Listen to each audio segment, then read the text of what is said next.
Selamat pagi dan salam sejahtera untuk kita semua. Kepada yang terhormat Dekan Sekolah Pasca Sarjana Universitas Gadjah Mada, Ibu Profesor Dr. Insinyur Siti Malhamah MSc PhD yang bergabung secara daring. Selamat pagi Ibu. Yang kami hormati narasumber Profesor Dr. Chan Chiming. Selamat pagi Prof. Selamat pagi Prof. Bisa mendengar suara saya dengan jelas? Bisa, selamat pagi. Ya, baik, terima kasih.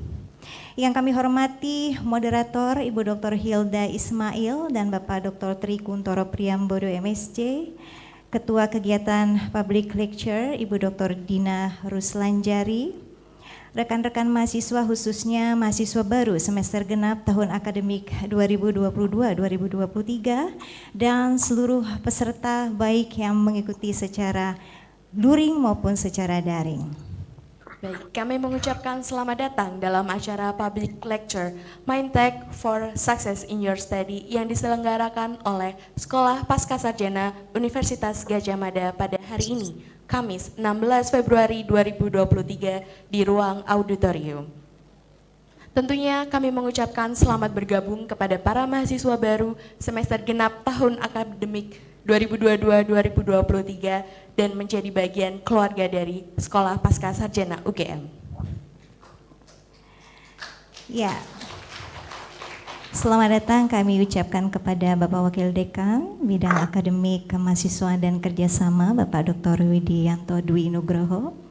Baik, hadirin yang kami hormati, acara pertama kita akan menyanyikan bersama lagu Indonesia Raya dan Himne Gadjah Mada dipandu oleh Saudara Mary Kristanti SPD. Untuk itu hadirin disilakan untuk berdiri.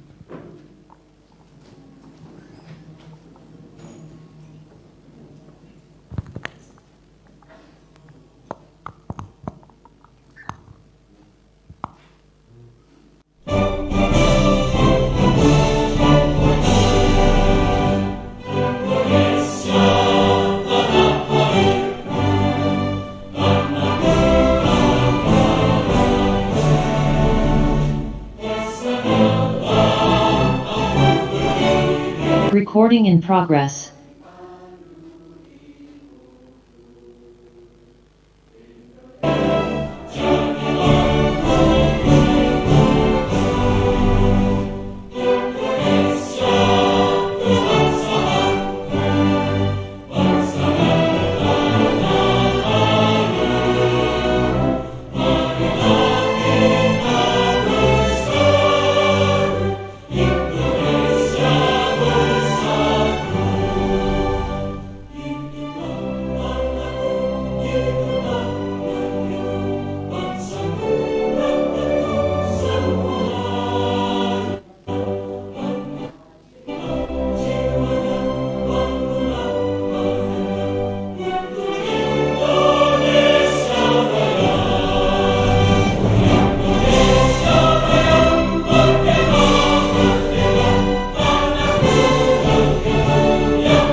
kembali. Acara selanjutnya yaitu sambutan oleh Dekan Sekolah Pascasarjana Universitas Gadjah Mada kepada Profesor Insinyur Siti Malkamah MSc PSD, kami persilahkan. Ya, terima kasih Mbak. Apakah suara saya terdengar jelas? Terdengar Ibu. Ya, terima kasih. Assalamualaikum warahmatullahi wabarakatuh. Selamat pagi, good morning. First of all, we would like to thank Professor Dr. Chan Chiming for the public lecture today. And this public lecture is very important and useful for us. And the topic today is MindTech for success in your studies. So we do hope that the students can learn something that can be applied in the studies, so the students can be very successful. From the topics that I see in the rundown, there are many things that are very important, especially nowadays after the COVID-19. We have experienced something bad, and the students and of course all of us has experienced something that make us a bit maybe distressed and so on. So the session one is about it's really a brain thing, and then the pause like stress, angry, end up condition, and then how we deal with them, and also about the power plan, and also the mind reality. For us, we every day we learn something about the knowledge that we have to learn, so that we have the outcome as students. But on the other hand, we have to deal with many things in our life, and this is the skills, like soft skills, that we need. So we do hope that we can learn something and we can apply it in everyday life. Para mahasiswa, hari ini kita akan mendapatkan mungkin pengetahuan, kemudian juga mendapatkan informasi dari berbagai pengalaman, bagaimana kita bisa survive di dalam hidup ini, kemudian bisa sukses melakukan berbagai kegiatan. Kita sebagai mahasiswa maupun sebagai makhluk hidup, makhluk sosial yang berinteraksi dengan masyarakat akademik di kampus maupun masyarakat di luar kampus. Sehingga harapannya para mahasiswa bisa memanfaatkan hari ini sebaik-baiknya, kemudian silahkan nanti bisa menanyakan dan berbagai hal. Dan juga untuk tambahan, mungkin mahasiswa sudah tahu, mungkin ada yang belum tahu, bagi yang membutuhkan kita juga membuka konseling psikologi. Nanti bisa mengontak prodi masing-masing. Jadi sesudah COVID-19 ini kita menyadari memang dengan adanya tekanan-tekanan, kemudian permasalahan, kemudian kita tidak bisa bersosialisasi secara optimal, ada kendala-kendala secara psikologis. Nah, mudah-mudahan kalaupun ada segera bisa ditangani, dan yang hari ini kita bisa mempunyai ketangguhan dalam menjalani hidup ini secara lebih seimbang. I think that's it for me. Once again, thank you for Dr. Chan Chiming, and also to Dr. Hirda Ismail, and also Dr. Trikuntoro, and of course to Dr. Dina Ruslanjari for organizing this session, and of course for all the attendees that support this occasion.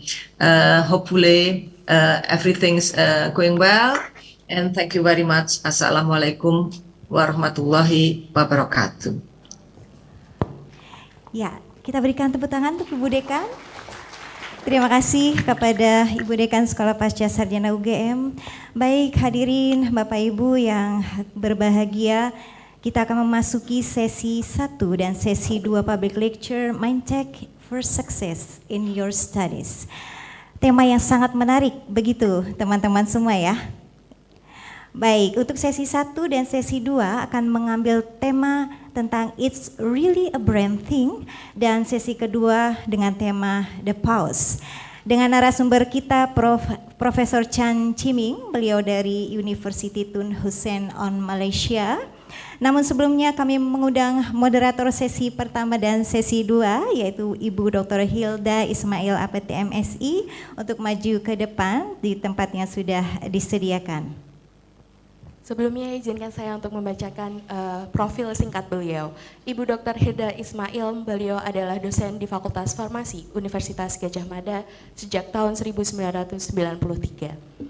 Selain aktif menjadi dosen, beliau juga pernah menjabat sebagai Wakil Dekan Bidang Akademik, Kemahasiswaan dan Kerjasama di Sekolah Pascasarjana UGM dari periode tahun 2017 hingga 2022. Dan saat ini beliau menjadi koordinator unit penelitian dan publikasi di Sekolah Pasca Sarjana UGM. Untuk memandu jalannya sesi 1 dan sesi 2, kami persilahkan Ibu Hilda untuk memandu acara.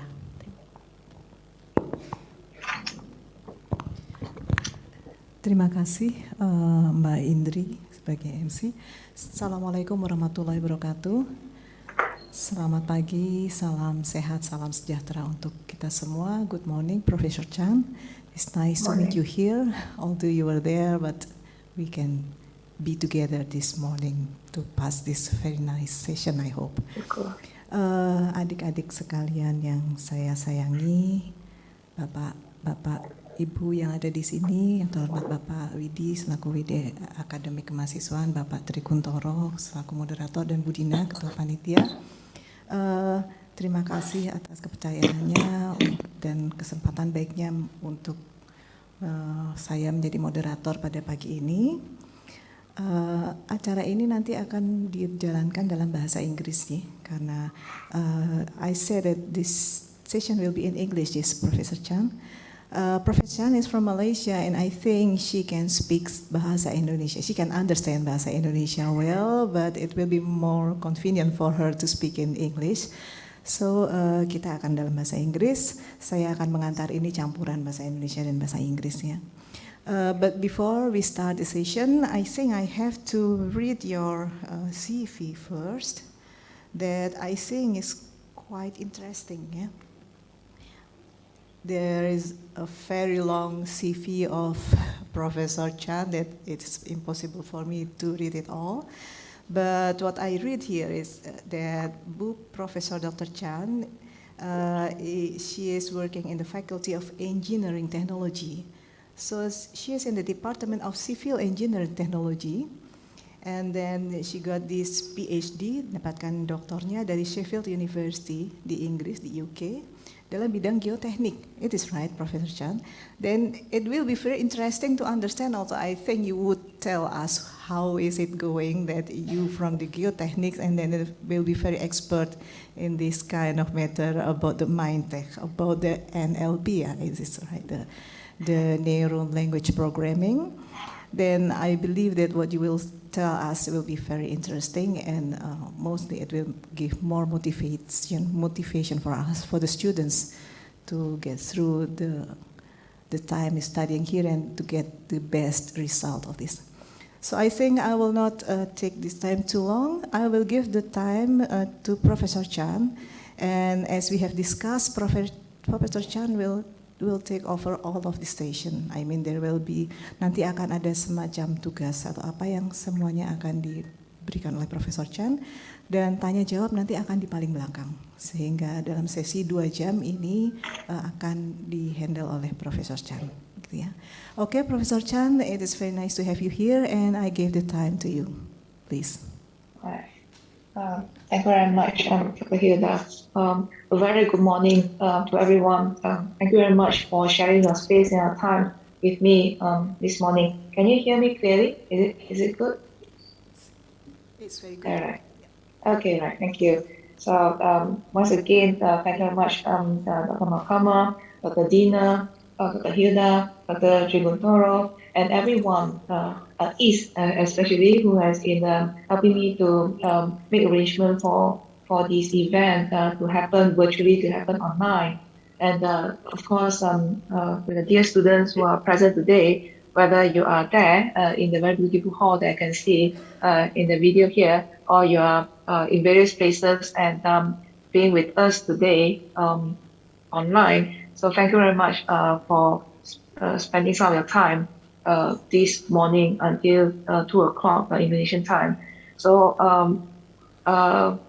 basically, as you can see, my little background, I'm trained in civil engineering and specifically in the geotechnical engineering that is dealing with soils, using soils for engineering purposes.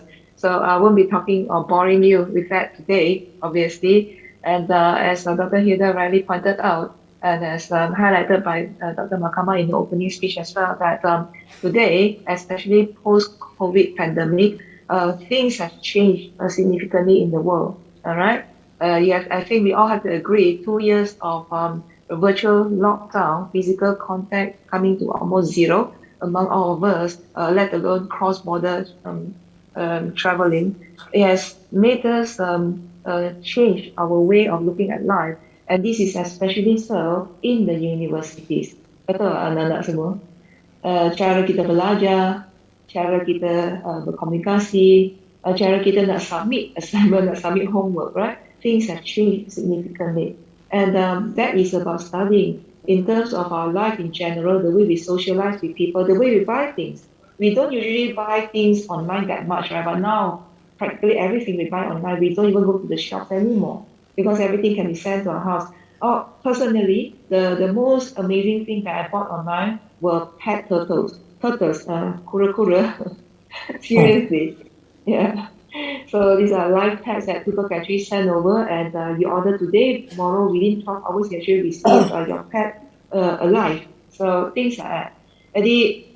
I hope that this time that we have today, so it's about 4 hours that I have with you, it will be something that is useful to you. And again, I have to express my gratitude for the graduate school of Gajah Mada University for this willingness to host this program, because it is every time that I have the opportunity to share with students on these topics, it is actually a great reminder, a great reminder for myself indeed. And there's always something new that I learned having this sharing session with the students, because the feedback coming from the students for totally different perspective, and it's almost like, well, I'm a docent, I'm a lecturer, so the way I see things may be very, very different, surely very, very different from the way you see things. So really, I look forward to this time that I have to spend with you. So with that, izinkan saya to share my screen, yeah? Let's see, hope it works. And I do apologize for this delay this morning. My laptop played up, so it didn't want to start. And then, of course, when it didn't want to start, then I couldn't do much with my presentation with you today. So I hope I had to get it running, and syukur it got running. So let's hope it will stay as it should be. Right, let's see. My screen sharing. Okay, right. So you can see my screen. Yep, is that all right? Yes, okay. Okay, good. So without further ado, please allow me to start session today. Now, look at this image here, this little animation. Is that, well, it makes us want to sleep, doesn't it? It's very cozy, and with a little light, little dim light swinging around. So, my dear students, I know it is barely 9 o'clock in the morning, and it's never a good time to have a lecture or have a talk in the morning. Actually, it's not a good time to have a talk at 11 a.m. It's not a good time to have a talk at 2 p.m. It is also not a good time to have a talk at any time of the day. Am I right? None of us like to go for a kuliah. None of us like a lecture. We like to sit around, watch Netflix, eat some keripik, maybe drink some tea, and have fun. But then again, as we know, for us to menuntut ilmu kan, for us to to gain new knowledge and make ourselves better and bring ourselves to a higher level, we have to make effort. So to make the effort, hence we are here today. So congratulations and well done that you are here today on time. It is me that was late actually. And let's hope that whatever emotions that we had this morning, just like me, I was a bit agitated just now because my laptop wouldn't play up. My laptop was playing up. It wouldn't function as I expected, and it caused delays and all. And maybe you came in this morning, maybe you haven't had your breakfast, or maybe there was a traffic congestion or things like that. But if whatever that is, let's put them aside, right? Can we put them aside so that we can focus on what we are having this morning, so that our heart is in one place. We cannot possibly have our mind in two places. That will make us not focused. When we are not focused, we are not going to get anything, right, out of whatever we are doing. So let's try, yeah? Let's try to stay focused here so that we can make the most out of it. So the first topic, the first session, can I remove this at all? Let's see.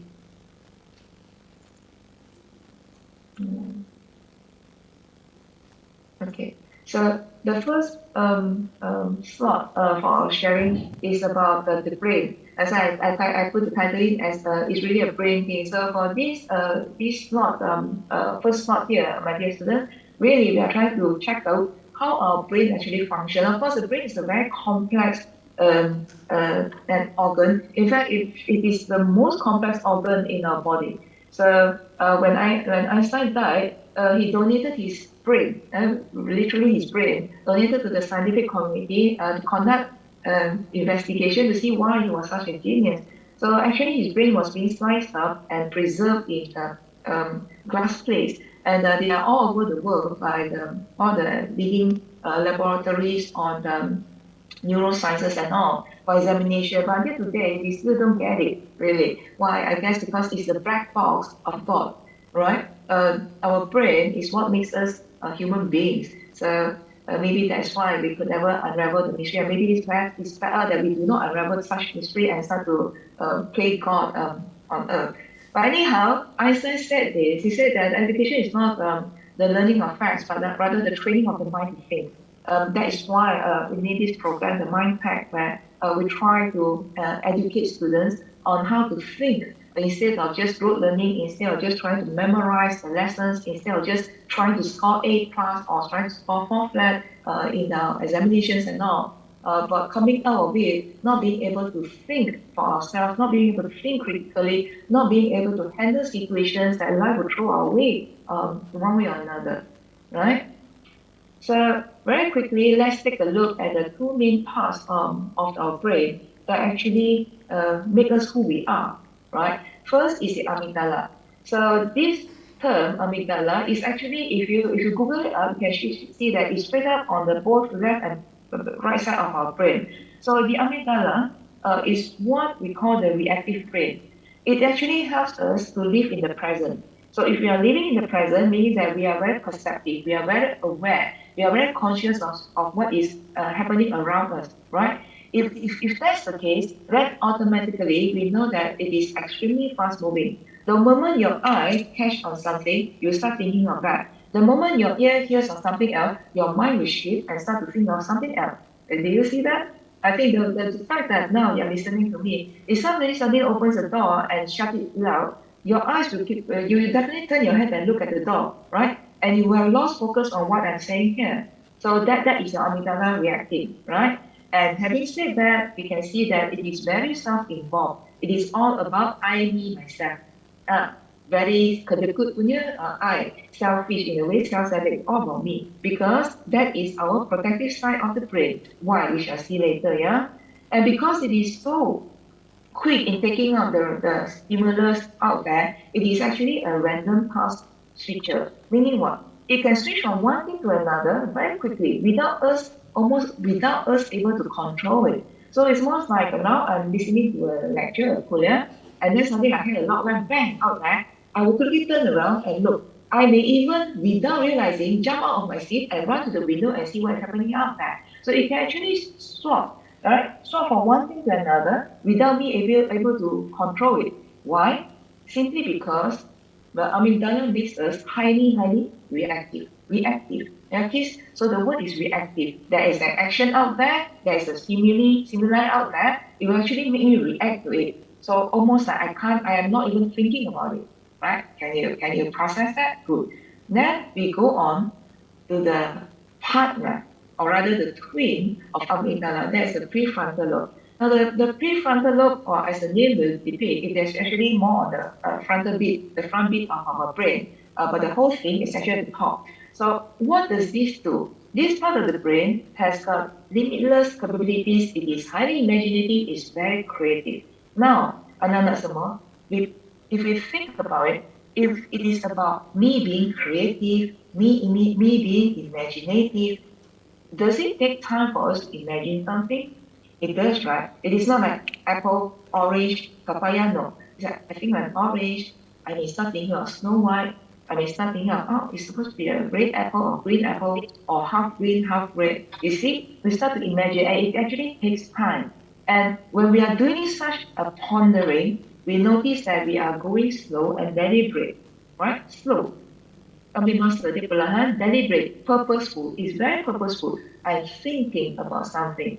And then sometimes you notice, you see your friends suddenly, macam apa orang kata termenung, mengelamun jauh aja. If you tap on the person's shoulder, the person may go into it's a shock out of it. Yeah. So that's how it works, right? Slow and deliberate, and it is wise and empathic. It has feelings in it. It will start to put in emotion, right? And because of that, it is actually highly analytical and sequential. Okay? So this is part of the brain where we try to analyze the information that we receive. In what manner? In a very, very organized manner. Organized how? Dia sangat teratur, dia sangat tersusun. 1, 2, 3. A, B, C. It doesn't go all over the place. Now, anak-anak semua, if you remember what we said about amygdala, it is reactive. The moment we receive a certain stimulant, we will react to it, like putting our finger on a fire. We will pull our finger away, right? We will immediately retract our hand without thinking. Do you need to analyze? If I pull your hand, I blindfold you, tutup mata, angkat tangan you, letak ke api. Perlu fikir ke untuk nak tarik balik tangan tu? Tak perlu fikir kan? Serta-merta kita akan tarik balik tangan kita tanpa perlu fikir. That is our amygdala functioning. Okay? So, but if we are using our prefrontal lobe, it is processing. It is thinking. For example, I look at the fire and I start to think, what started the fire? Why is the fire yellow in color? Or why is the fire having a blue core in the middle? Which is hotter? Is it the blue one or the yellow one? So I start to analyze, right? And I start to ask myself, how did the fire start? Who started the fire? Why is the fire being started? I'm thinking in a very sequential, very organized manner. So that is about our brain on the prefrontal lobe functioning in a very analytical and sequential manner. Okay? And hence, we say our prefrontal lobe is the part of the brain that is proactive. Proactive, that's the term, right? So proactive versus reactive in amygdala. Betul? We say reactive by amygdala, you have a stimulant, you react. You see something, you react. You hear something, you respond. We'll say without thinking, right? Without thinking, we respond to a certain stimulant. For the prefrontal lobe, it doesn't do that. It is proactive. Proactive meaning it processes first the information, then it decides what to say, what to do, how to react. So that's being proactive. So in other words, my dear students, the main difference between the amygdala and the prefrontal lobe is that the prefrontal lobe helps you to think, makes us slow down and process the information. And when we are processing the information, we are actually deliberating. We are actually doing it in a way that is slow and steady, analytical and sequential. And how do we process information? Do we just process? No. We draw from our experiences, we draw from our knowledge. We may even recall what happened to us previously or something similar happened previously. So we actually draw on our memory, right? In order for us to be proactive, in order for us to be more prepared to come up with the best action, to come up with the best answer, to come up with the best decision. Unlike the amygdala doing the reactive thing, it doesn't think at all. There's no time lapse between what I hear, what I see, what I feel, and I do something about it. Can you see the difference there? Okay? So far, can you follow? Maybe think so, I can't yes. hear. Can maybe Dr. Hilda tell me if the students are nodding their head or already fallen asleep? Yes, and maybe you can make the speech a bit slow down a bit because Okay. yeah, to make it easier to Right, understand. that's right. Thank you. Let me try to make it even slower. All right. Okay. So essentially, when we are faced with a problem, we try to diagnose it. Like when we are not well, we go and see a doctor, right? So the doctor will take a stethoscope and probe us and try to see what's wrong with the thermometer. If necessary, maybe put a scope inside us, whatever that is.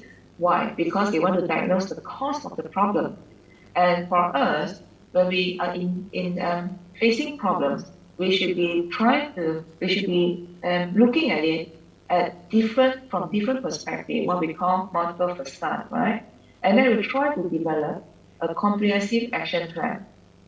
What shall we do? We must have a plan. If we don't plan, we just react. Remember, if we just react, like what amygdala does with us, then we may come up with a response that is not the best, right? For example, we will regret something that we said, right?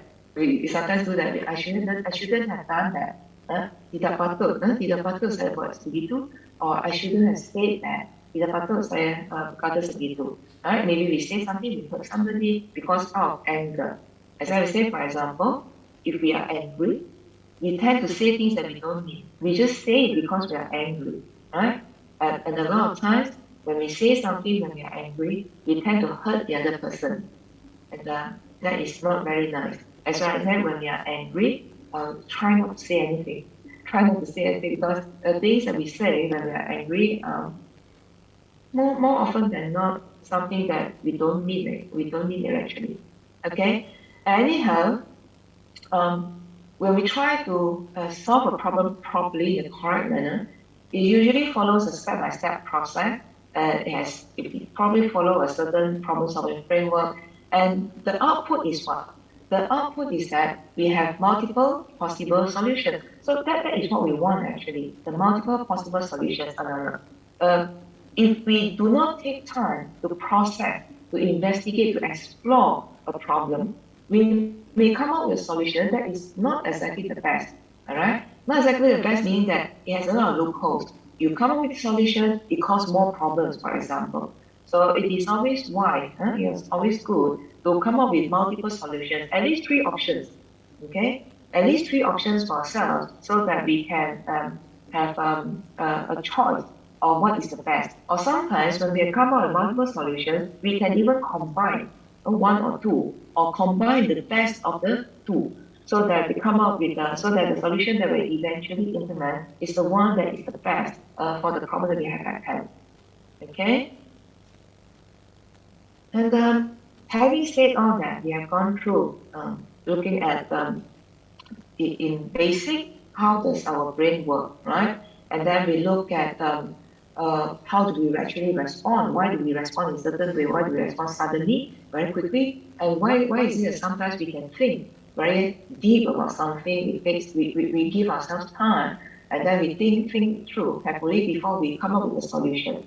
And then we move on to come up with a good solution. Usually there are many solutions, and then we pick the best that we do the best of our judgment. It is the best solution. But how can we pick one that is the best when we only have one? That's the thing. That's why we try to come up with several options before we decide what to do. Okay.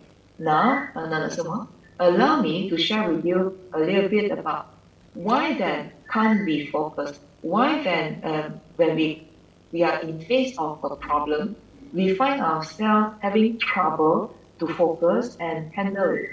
Now, a lot of it, or probably, well, some of it is not your fault really, because we are living in the time which has a lot of unexpected complexity. If you think about it, right, my dear student, now we have learning online. Now it's going for hybrid. You can do it online, like what we are doing now. You can be having face-to-face session, right? And there's a lot of homework. Am I right? When we study in the university, there's a lot of assignments. We have to prepare for tests. We have reports to do. Sometimes we have field trips. We have lab sessions, workshops, and we have reports again, the project. So there are not just quite a bit of things to do. And then we have responsibilities at home for those of us who are still staying at home with our family. Then we have responsibilities, right? We need to make sure that we exist in the household, for example. Or even if you're staying out away from your family, you don't live alone, do you? You live in probably the dormitory, or you live in a rented house with your friends. So everybody has the responsibility to help out in the house to keep the house clean, for example. If you cook, maybe you take turns to cook. So those are responsibilities, right? And social engagement, this is for sure, isn't it? So we have a lot of social engagement, whether we do sports, or we go and meet our friends, we do shopping, we even talk online with our friends. So basically, there's a lot of things more now to do compared to before. Because why? Now, apart from the actual face-to-face physical meetings, physical classes, physical things that we do, we are also having things that we do online, right? So do you sometimes feel that you wish you could fast forward, finish your university quickly, and do things that you like? So no more assignments, no more reports, no more exams. Do you? When you were younger, remember when you were in primary school, maybe, you wish that quickly you grow up and go to secondary school.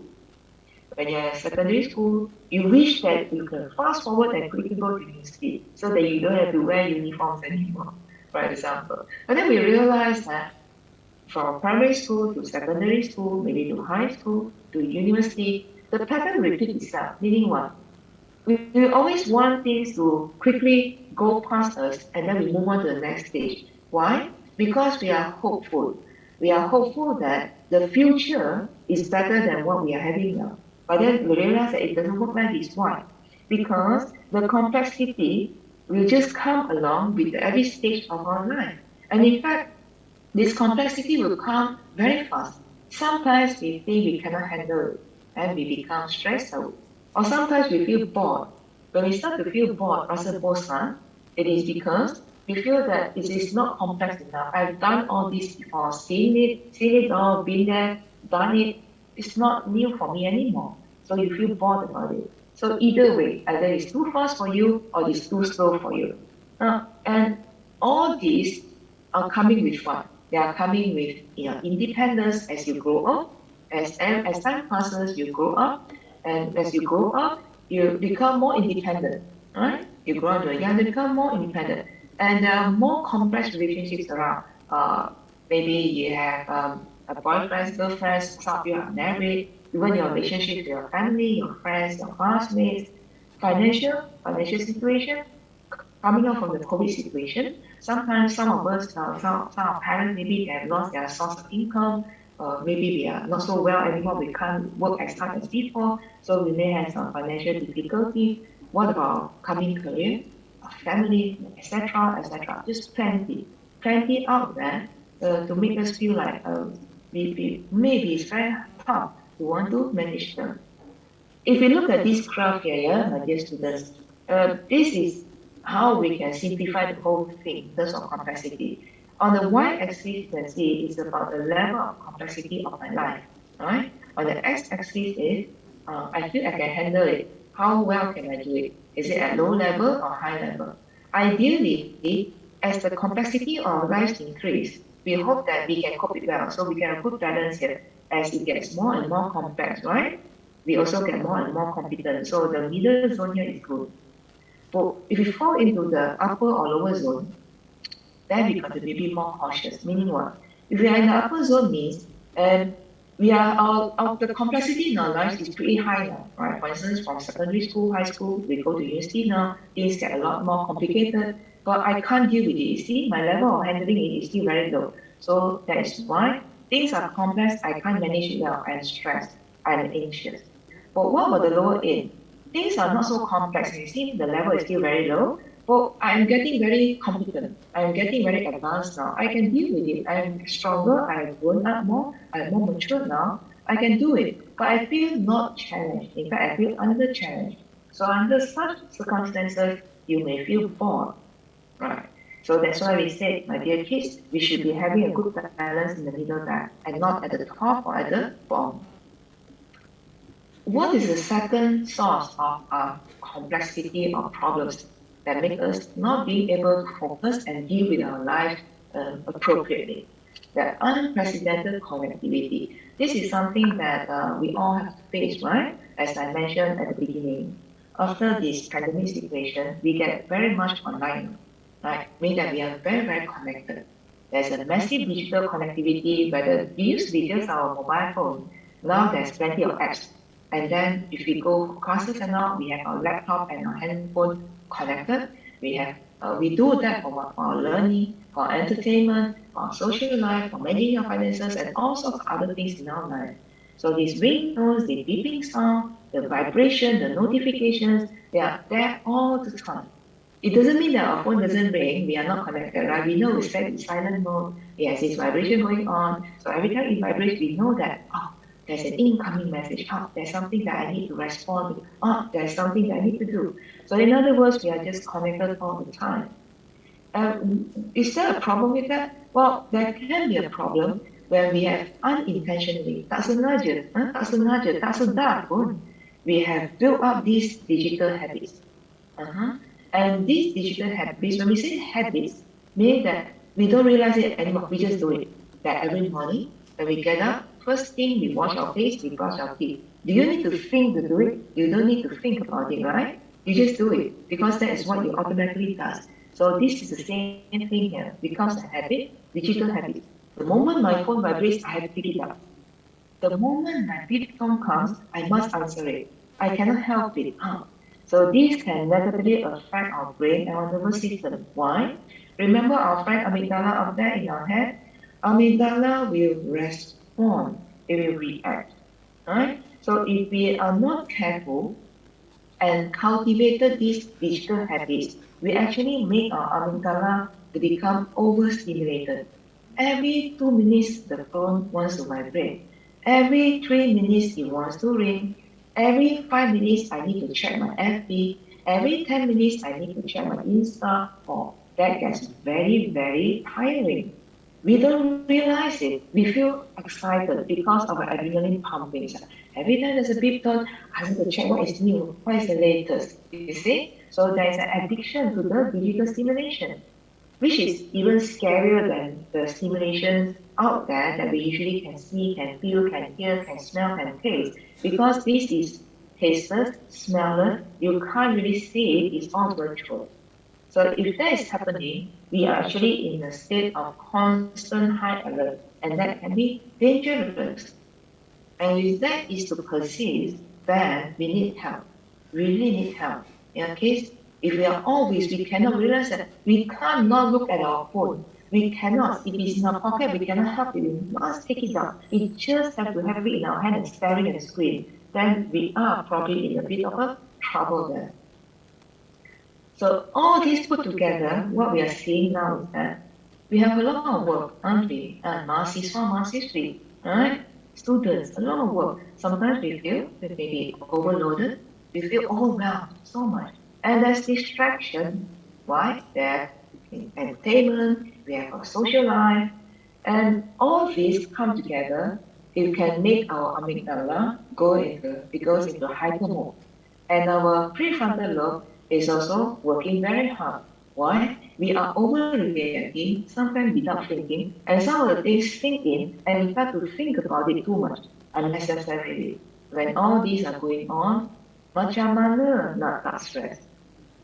Pasti stress, right? And we are stressed out, we start to become anxious, we start to become sad, we start to become moody, we find that we can't concentrate in our studies, when we talk to our family, we are not very nice, we have tempers, and so on and so forth.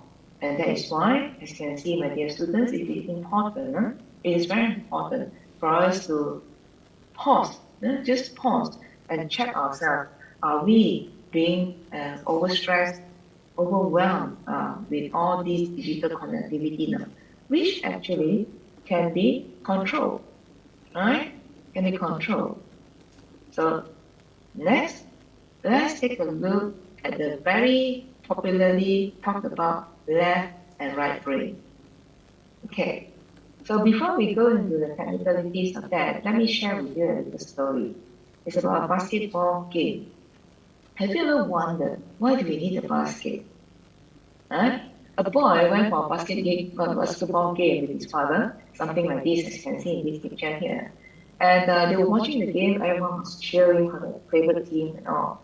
And then suddenly the boy tugged at the father's hand and tarik ayah dia tanya, Ayah, why do we need a basket for the game? Why do we need a basket? So, well, the father, being an adult, the father answers, well, it's a basketball game, of course there's a basket. Right? But the boy answered, well, there's no need for the basket. There's a hole at the bottom of the basket anyway. The ball falls through the basket and comes down. There's no need for the basket. It's just a loop will do. Make sense? Well, to answer this question of whether it makes sense or not, allow me to share with you a little of the history of basketball game. Now, originally, basketball game was played on the ground. There are two baskets on two end, basket bakul kan. Dan orang main je on the ground, kat tanah dia main. Dan siapa boleh campak bola dalam bakul, siapa menang. Okay. Jadi you can imagine when you are playing ball like this, two teams playing, chasing after the ball, grab the ball and throw it into the basket. The basket will roll over, right? The bakul tu mungkin jatuh dan bergerak-gerak dengan bola. Jadi tergendala permainan, kena pergi kejar bakul, letak balik baru main. Setiap kali bola dimasukkan, bakul akan jatuh, berguling-guling dan pergi kejar. So it interrupts the game, mengganggu permainan. So somebody say, okay, why don't we make it more fun? We hang up the basket. Jadi diletakkan tiang, bakul digantung pada tiang, now we play the game. So now it's higher now, the basket is no more on the ground, it's on the tiang, on the post above the ground level. So we play, oh, it's a lot more fun now, we have to throw the ball into the basket. But then when the ball falls in the basket, we have to run and pick the ball from the basket and continue playing. Still a hassle, mengganggu. Bola dah dijaringkan, kena pergi dikutip, baru boleh main semula. So somebody say, why don't we just make a hole at the bottom of the basket, so the ball will fall through, so it will just come back to us, easier to play, continue playing. So they cut the bottom of the basket. So now the basket is on the pole and the basket has a hole at the bottom. So when they play the ball, they toss the ball into the basket, the ball falls through, yay, we score a goal, and then we continue playing, no need to rush for the ball because the ball will just fall through, and it's on the ground again, we pick it up, we play again.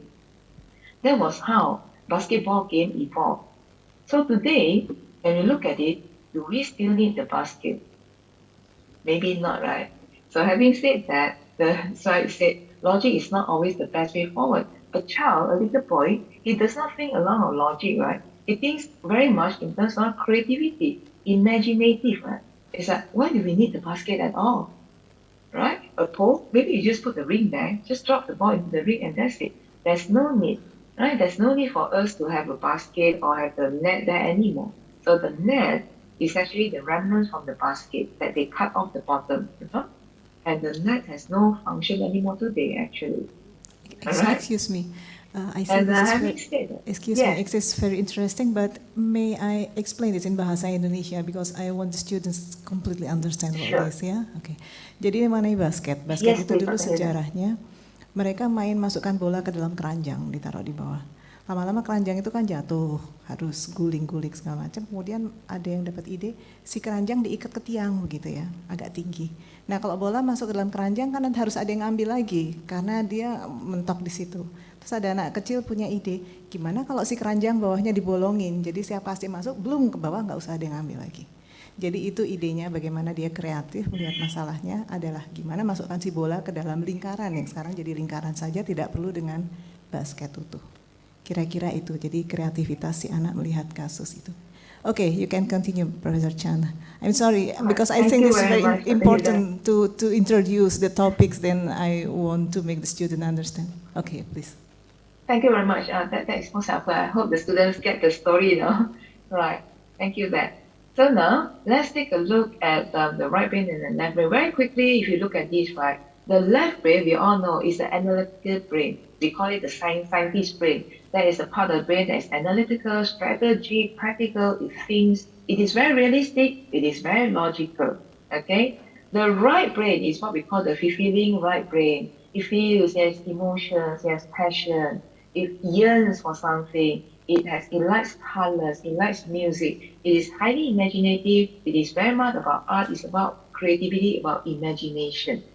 And so having said all that, actually, we are only using about 5 to 10% of our brain. So the question is, what happens to the remaining 95%? If we use only 5 to 10%, what happens to the rest? The rest of it, the 90 to 95%, is actually our subconscious mind, which is very much on the right-hand side. And if we can learn to grow our right brain, just imagine how powerful we can be in terms of our cognition, in terms of our learning, in terms of becoming a better person. But in other words, my dear students, we try to learn to use our left brain as a subconscious mind. And that is very much about going into visualizing, exploring, focusing, and then trying to enhance our ability to use it. And when we talk about the brain, to understand the way our mind functions, we always talk about brain waves as well. So essentially, the 5 main ones will be the delta, theta, alpha, beta, gamma. The lowest one is delta. This is when we go to deep sleep. It's a flat line. I think we all know we are dead, right? There's no more waves. So if we are hyperactive, agitated, angry, excited, we are in the gamma situation. As you can see, the frequency and amplitudes are all very high. What I would like to draw your attention to, my dear students, actually these two, the alpha and the theta. So the alpha is the one that you really want to be in when you are trying to study. Bila nak belajar, elok berada pada alpha. Alpha is situation where you're calm, but you know you're calm. Consciously calm. So physically and mentally you're relaxed. That is the best time for you to study. That's why we say, when we try to study, to do a revision, we try to be putting everything aside. Nothing to disturb us. Some students switch on soft music and their music in the background, they study. The music they don't hear actually. Betul? Switch on kalau buka music, bukan dia dengar pun. Tengah belajar, but you just want it in the background because it takes away all the other sound. And theta mode is the mode that is a calming bedtime. Just before you are falling asleep, there is a time where you sometimes realize that you get ideas. You think of something that happened in the daytime that you find a solution. Let's reduce consciousness. Between conscious and subconscious going down there, that's the best time for you to have your brain actually revising what is happening, what has happened during the day, which especially those that you don't quite have an answer to, you don't quite have a solution. And now this is the time that your brain, while you sleep, will help you to resolve. Yeah.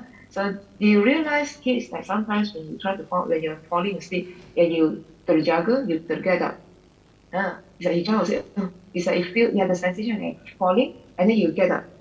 There's a time actually you are trying to go into theta mode, but then your brain is, your body is resisting it. That's why you go into consciousness again.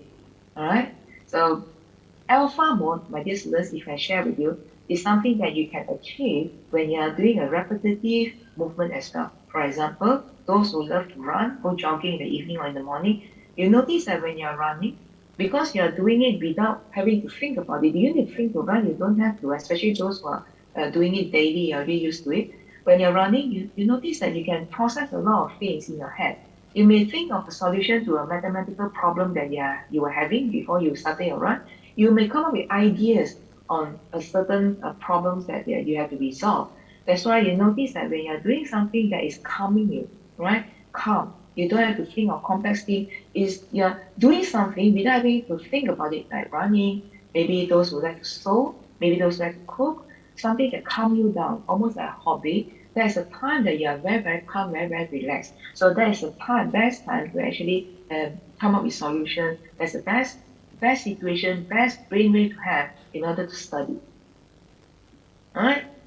So I started with the Einstein quote, so I shall end with the Einstein quote here as well. He says that we can't solve our problems with the same thinking that we used when we created the problems. In other words, we can't possibly think that if we keep using the same way of thinking, the same method, we can solve the same problem. No way we can do that. That is why we need to upgrade ourselves, my dear students. We need to improve ourselves so that we can take ourselves to the next level to resolve problems at a higher level. Remember we said about that? As we grow up, as we grow older, as we progress in life, life gets more and more complex. As simple as that. Life gets more complex, as we already all know. So we cannot stop that. We cannot run away from that. What we can do is to make ourselves better, make ourselves more prepared, right? So that we can be proactive when facing problems, facing challenges, facing issues, instead of being just reactive, right? So to end this slot, my dear students, come, do this practice with me, all right? We call it the breathing exercise. You probably heard of it before. It's called the 4-square breathing exercise. So whenever we feel stressed out, or we want to begin to feel stressed, or we want to calm ourselves down, we want to study now, I want to calm down. I want to sit for an exam now, I want to calm down. So this is a very, very simple exercise. You don't even need to stand up, you don't need any gear or tools, you can do it by yourself. So what we do is that we breathe, we take our breath in 4 stages, right? And then each stage, we do it for 4 seconds. So we start by inhaling. We inhale 1, 2, 3, 4, tarik nafas. Kemudian kita tahan 4 saat. Lepas tu kita hembus perlahan-lahan 4 saat. And then we hold for 4 seconds. So there's 1 cycle there. Not difficult, right? So if we can do it together, if you don't mind, you can close your eyes if it helps, all right? If it helps, you can close your eyes, sit in a comfortable manner. You want to put your hands on the desk, or you want to put your hands on your lap, whatever that is comfortable for you. Close your eyes, because by closing your eyes, you can actually have to concentrate better, okay? So on my count, 3, 2, 1. Breathe in, 1, 2, 3, 4. Tahan, 1, 2, 3, 4. Exhale, 2, 3, 4. Tahan, 2, 3, 4. Relax. Good. We try again, ya. 3, 2, 1. Tarik nafas. 3, 2, 1. Tahan. 3, 2, 1. Hembus. 3, 2, 1. Tahan. 3, 2, 1. Relax. Right, we do it one more time. 3, 2, 1. Tarik nafas. 3, 2, 1. Tahan. 3, 2, 1. Hembus. 3, 2, 1. Tahan. 3, 2, 1. Relax. You can open your eyes now. I hope you find that, it can be very calming, very relaxing. Adakah membantu? Alright, so that's the end of slot 1. I hand it over to Dr. Hilda. Thank you, Doctor.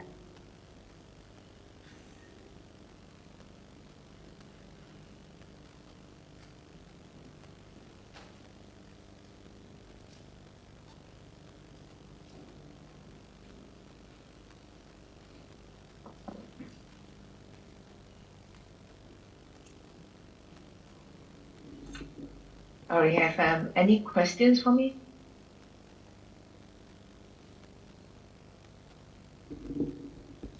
Mungkin ada yang ingin bertanya, di sini ada mikrofon, bisa silakan bertanya, nanti dijawab oleh Profesor Chan Chiming.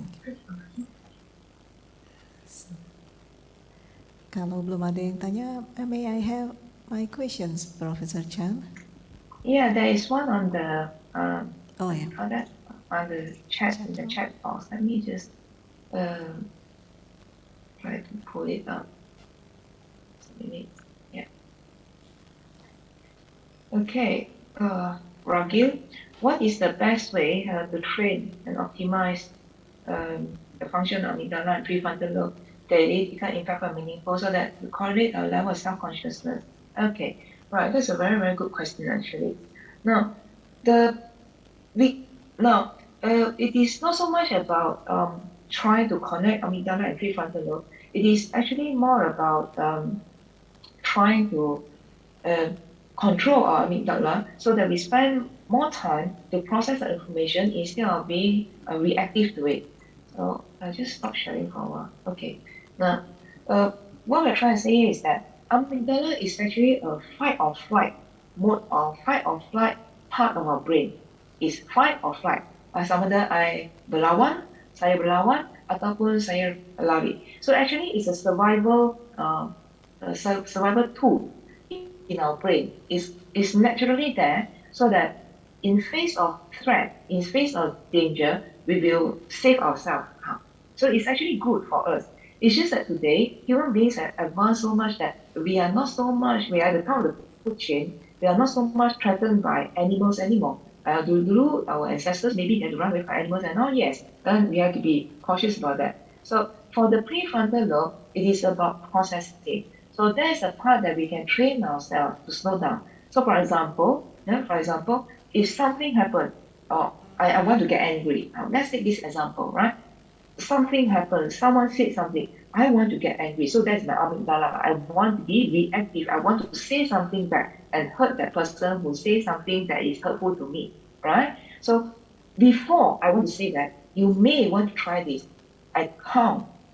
I count 3, 2, 1 before I say anything. When I count, you actually calm yourself down. You buy yourself time. So instead of rushing into saying something in response, rushing into doing something, taking an action, I pull myself back.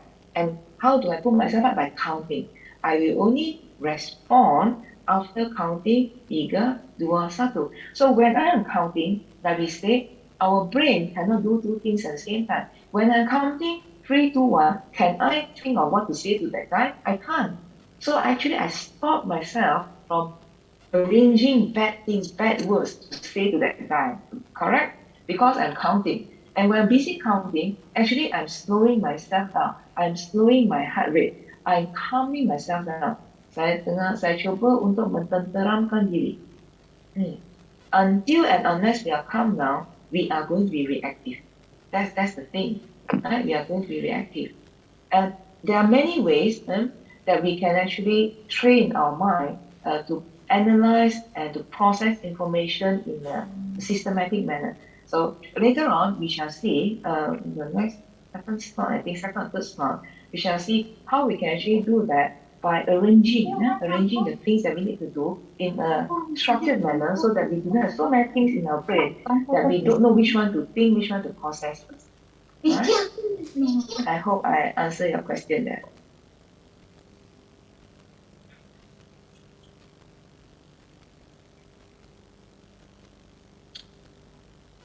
Is there any other questions?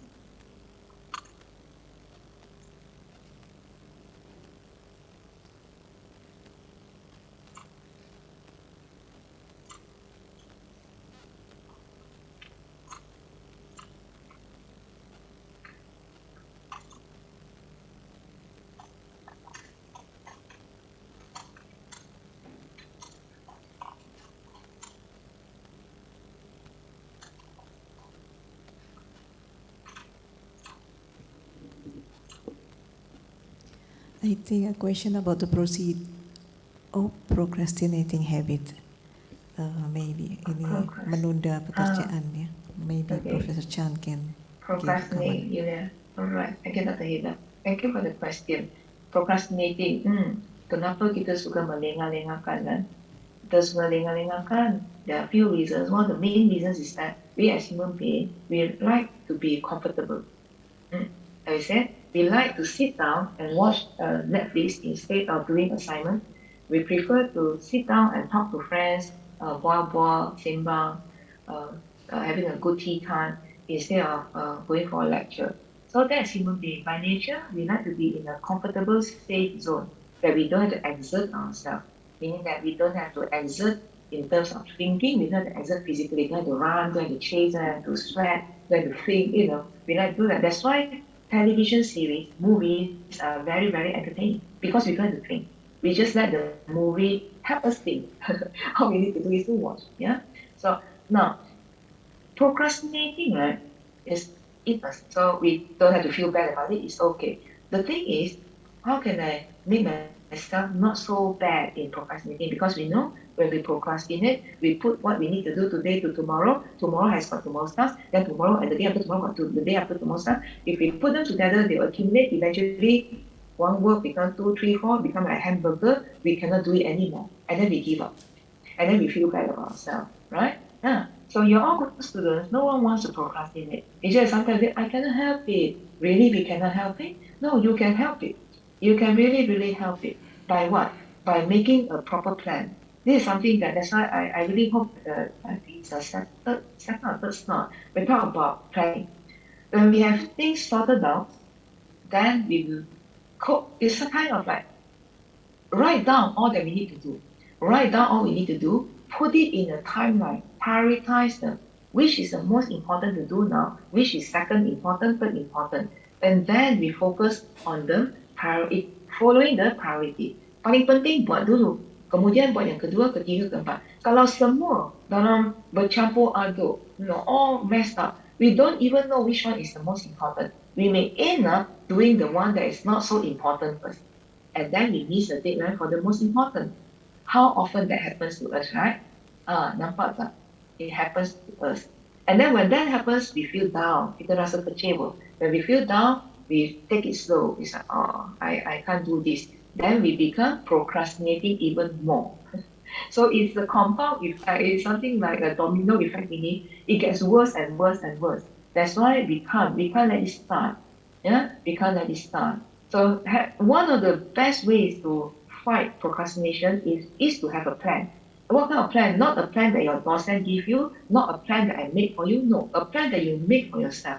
You make for yourself knowing your own capabilities, knowing your own strength, knowing what you are able to do, what you are not able to do. You prepare the plan and you stick to it. Why? Because you made it. When you make the plan yourself, only you know you can deal with it. Other people don't know. So you'll be more committed to want to do it. So that's the thing. You are already grown ups here, kids. So it is important.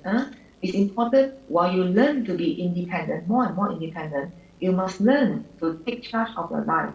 To take charge of your life, one of the most important things is to start to take charge of your time. Master. Belajar menguruskan masa. Everybody has got 24 hours, 7 days a week. Betul kan? Everybody has the same thing. I don't have 28 hours.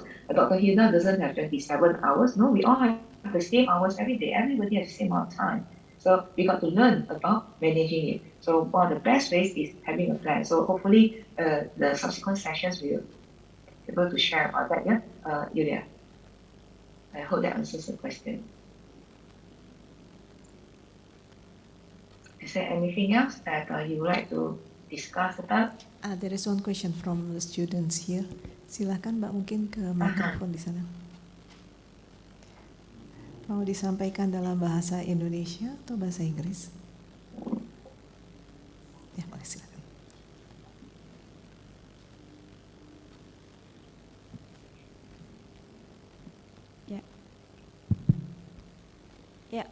Okay, for the first time, maybe I must say hello, Professor Chang. Hello. And then my question is about amygdala, that we can give the stimulation, right? And then is that the same with life of attraction? I ever hear the life of attraction is from the psychology expert, and is that the same concept? Because I ever hear that life of attraction that we can give in our brain is have a boundary, like you present before about the alpha, gamma, and then delta, and we have like give the mind of our life is when we could give a hope in our activity every day. Like, I'm sorry, I said in Indonesian. Apabila saya ingin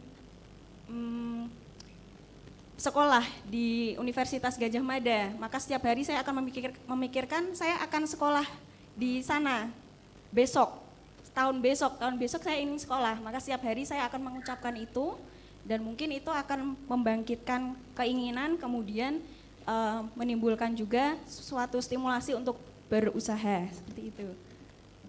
Yeah, thanks. Alright. Thank you very much for the question. Very, very insightful. Thank you. I try to answer that as briefly as I can. What the dear student has said there is very true. Now, before I address the issue about amygdala, let's address the issue of what she said just now. Before she got into OGM, what she did was that because she wanted to be a student at OGM, so she thinks about it every day, and she told herself that I'll be there tomorrow, I'll be there tomorrow, I'll be there tomorrow. So what she did was that she visualized that she was already in Gajah Mada. She visualized that, and she said it aloud to herself, I'm going to be there, I'm going to be there, I'm going to be there. So what happened is that our brain doesn't see things as our eyes see them. When she said, I'll be there, like get up now, tomorrow I'll be in Gajah Mada, tomorrow I'll be in Gajah Mada, I will be a student in Gajah Mada. She actually was not in Gajah Mada yet, but she saw in her mind she was already in Gajah Mada. You understand what I'm saying?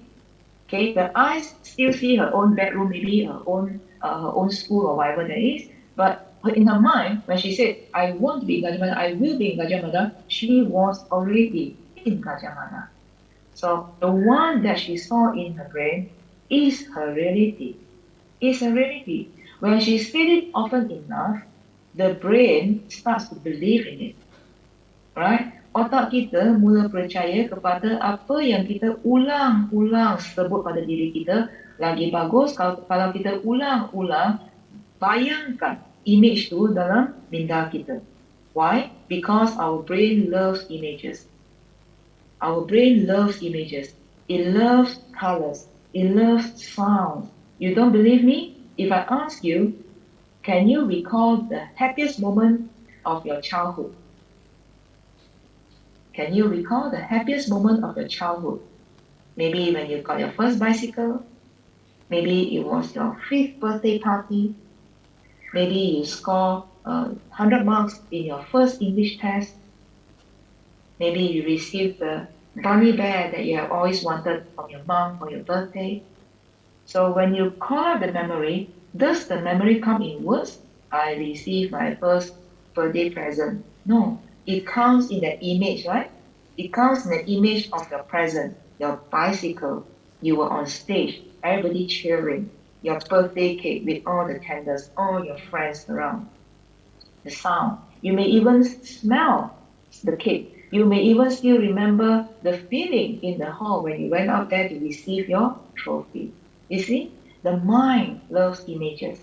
So what our friend did there was that she brought the reality in the future to the present. Right? Belum berlaku, masa tu belum lagi masuk ke Gajah Mada. Tapi she bayangkan, she played that mind movie in her head as if she was already there. The brain believed that. So when our brain believes that, we are already in Gajah Mada, what do we need to do? I'm already in Gajah Mada now. I'm a mahasiswi now. What do I need to do? I need to study hard. I need to study hard. So the body subconsciously following the mind. Alright, there's a subconscious mind. You didn't ask your body to study. I want to go to Gajah Mada. No. Your subconscious mind, which now believes that you are already in Gajah Mada, will start to make your body study hard. We will watch less Netflix. you go less shopping, you sleep less, you study more, you focus more. So that is exactly what happened. And that's a very, very good example of how she used her subconscious mind. She used her subconscious mind to program her body to do, to work, to usaha, ke arah what she wanted, ke arah cita-cita, tanpa dia sedari pun, tanpa sedari. Now we go back to amygdala. So is that a kind of stimulant to the amygdala? In a way, yes, but at the subconscious level. It is not exactly the amygdala reacting, because amygdala reacts instantly. Sekarang kena api, I tarik jari. Sekarang panas, saya buka aircon. Sekarang saya marah, saya cakap sesuatu. Sekarang terpijak paku, saya menjerit. You get what I mean? Instantaneously. But in her case, similar, the analogy is similar, but that is going into subconscious, that is going into our deeper mind. And that is a very, very powerful thing to do, actually, my dear students, that you can emulate. You can feel what she wants.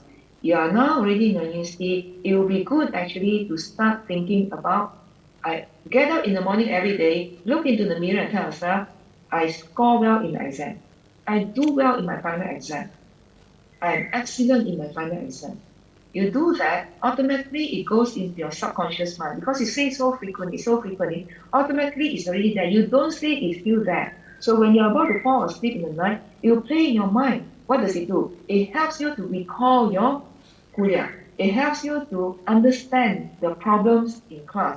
It helps you to solve the mathematical problem. It helps you to come up with ideas for your project and so on and so forth. Because you are already getting your subconscious mind to help you with that. And your body will be more diligent to want to do your studies. Every time you terleka tengok Netflix 2 jam, 3 jam, tiba-tiba akan conscious, too long on the television, need to study now. You see, or sleep too much, enough, already 10 hours, need to get up and study. You see? So it's very, very important. Here you can see, and that was a very, very good example. Thank you very much for sharing with us because that was a very, very good example on how you can actually help yourself to tap into your subconscious mind to boost your study and eventually bring you to the success, bring you to that dream that you wanted, bring the reality to you closer and closer. So, in short, the reality that you wanted is not there yet. To score good in your exam is not there yet, correct? But you bring it now here by saying that I will score well, I will score well, I do well, I do well, I do well, I do well, I score A+, I score A+. You bring the reality now, and that reality becomes your mind reality. It's not really, in reality, it is not real yet, but in your mind, it's very real. Your mind doesn't know what is real, what is not real, as we will see later on in the, I think, the afternoon session. Okay? Right. Arif has a question. Let me try to read it. Okay.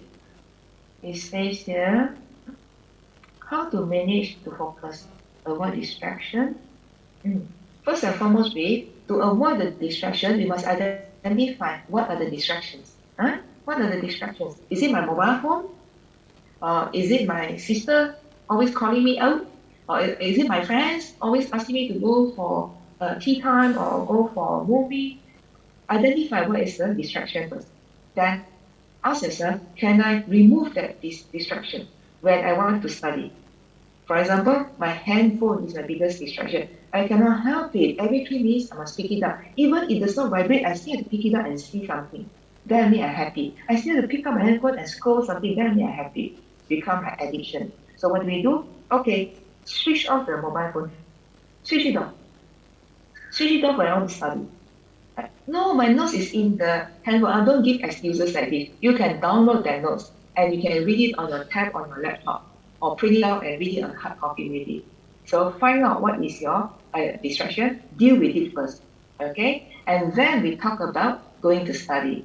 So to go to study, one of the things you can do is that do the breathing exercise first, right? Do the breathing exercise. What we did just now, the square breathing thing, 4 seconds for every section of it. Do it 3 or 4 times. You calm down, go into your the most relaxed mode, right? The most relaxed mode of your brain. That is what we say we are going to alpha mode, right? Then you study. Do not try to study when you're agitated, you're excited, you're angry, you're upset. Don't even think about it. You're wasting your time. Alright? So I hope that answers your question, yeah, Rick? Okay.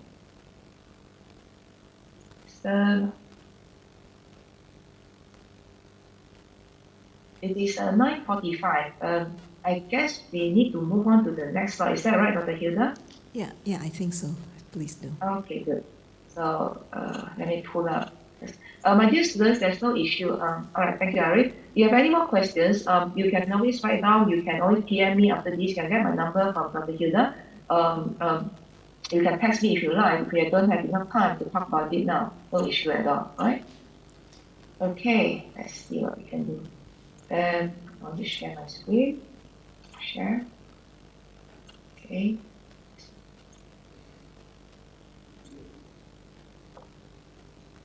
Okay. All right, my dear students. So before we go for a break, let's go through the second part of this. That is what we call the pause. The pause is like berhenti sebentar. Okay. Then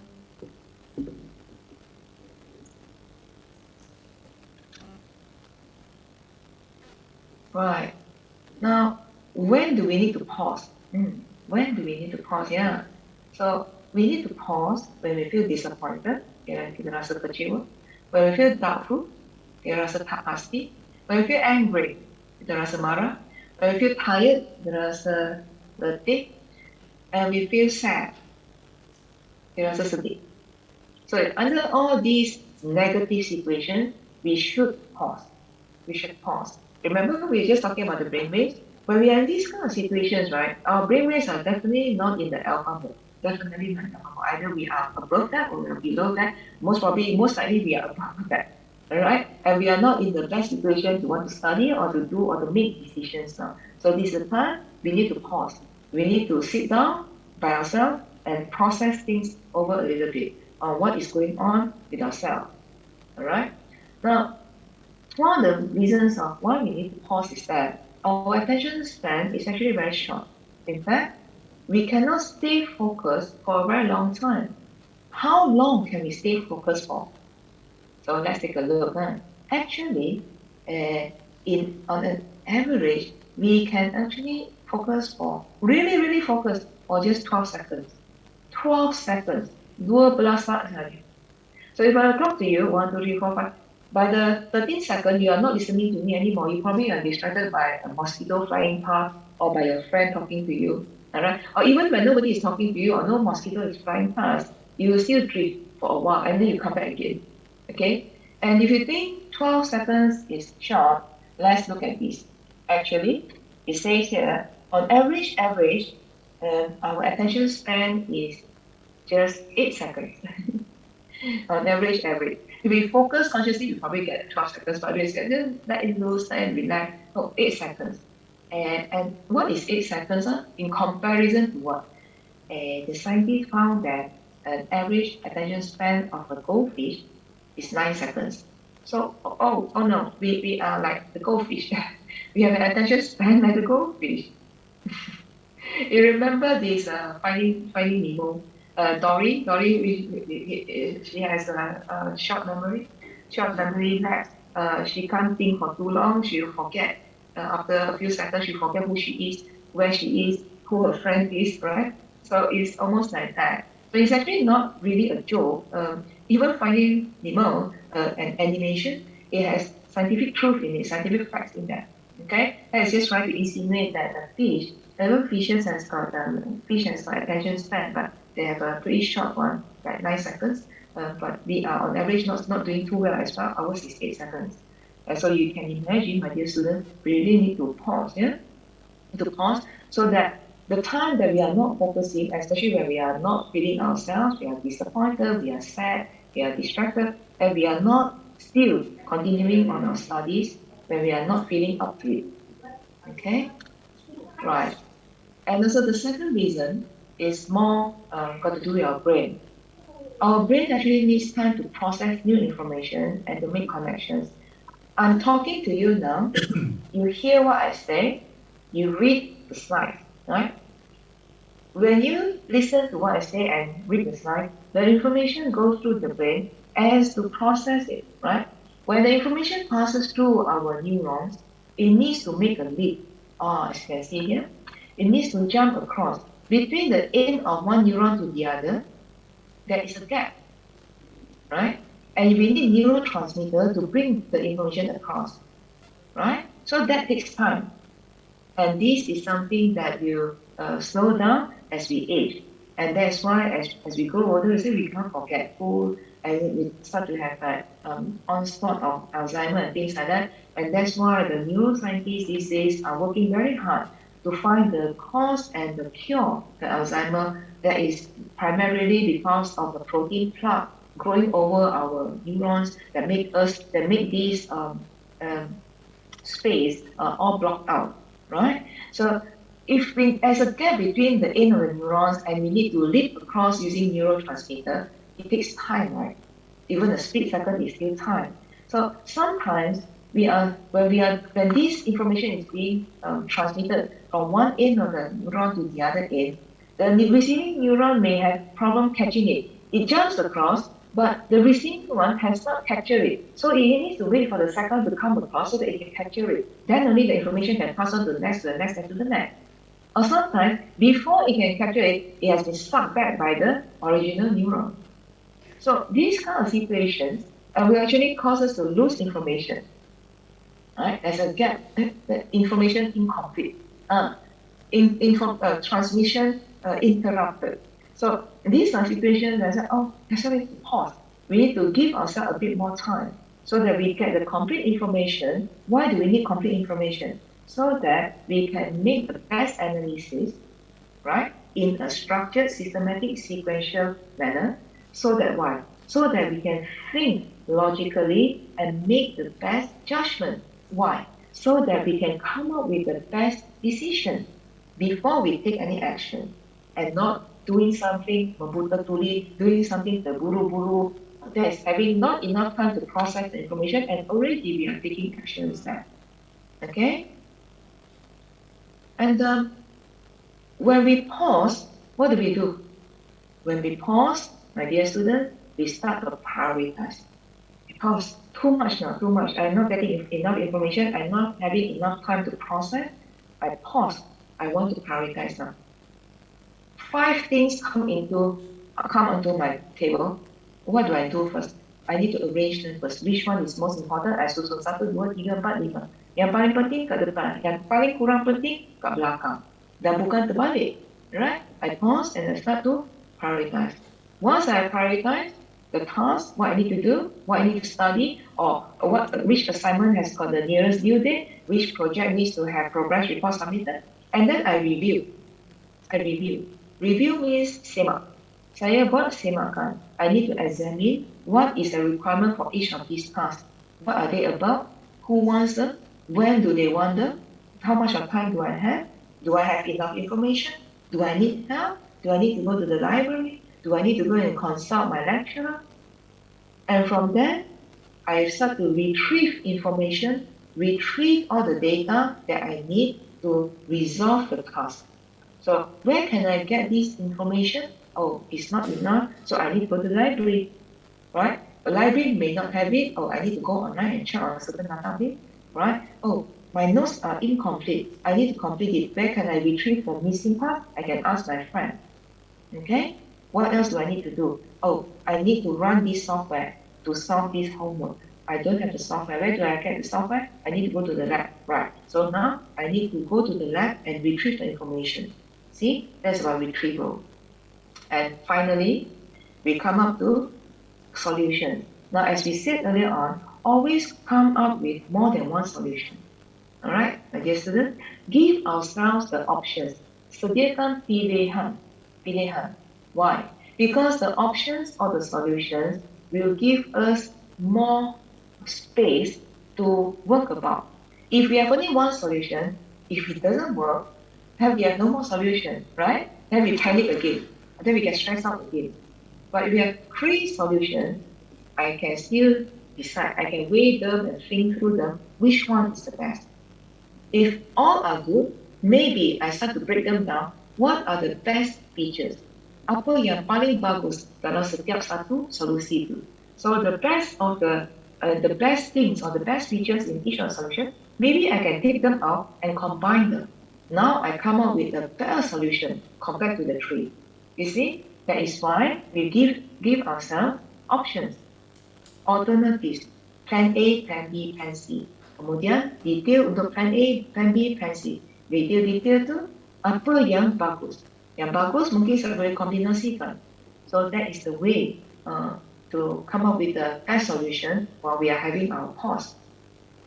Okay, so that's all the slides I have for you on this part, because I would like to have you do a little task here. I believe all of you have got a piece of paper in front of you and have got pen or pencil, right? Okay, if you don't, I presume you have tabs or your mobile phones that you can write something. Now, you have 3 minutes, my dear student, 3 minutes for you to list down all your relevant problems, all the problems that you think are bothering you now, all the problems. Now, don't have to think, just write. Okay, what comes to mind, you just write. This is a keyword, don't have to write so long. For example, oh, forgot to feed the cat this morning.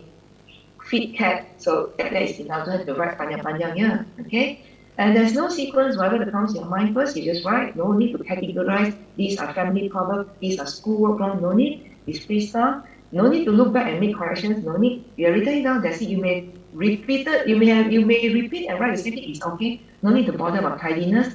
You have blank paper, try to start in the middle and then go out. Okay, so it goes out, so it starts with the middle, and then it goes out, it's almost like a circle, it goes bigger and bigger and bigger. Alright? Any questions about the task? They understand what you need to do? Is it okay?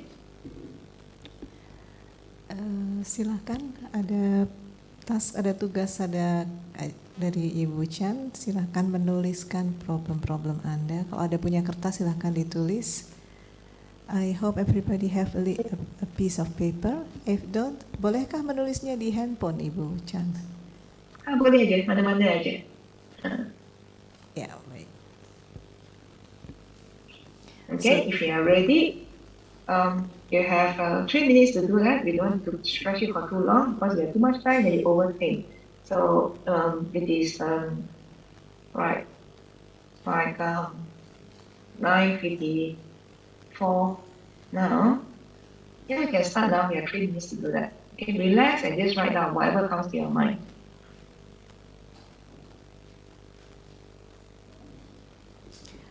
Baik, ini dari Mas Wawan membagikan kertas. Silahkan kalau nggak punya kertas bisa menggunakan. So we share a piece of paper, Professor Chan, to help sure. students. Yeah.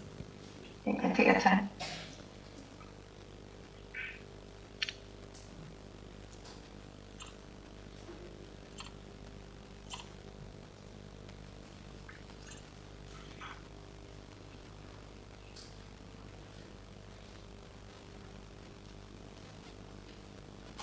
Okay, once you got the paper, maybe do the breathing exercise, calm yourself down. Whatever problems you think you have, right? Just write down.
Okay, yeah, got some extra time there. I hope it's done. Nah, nah.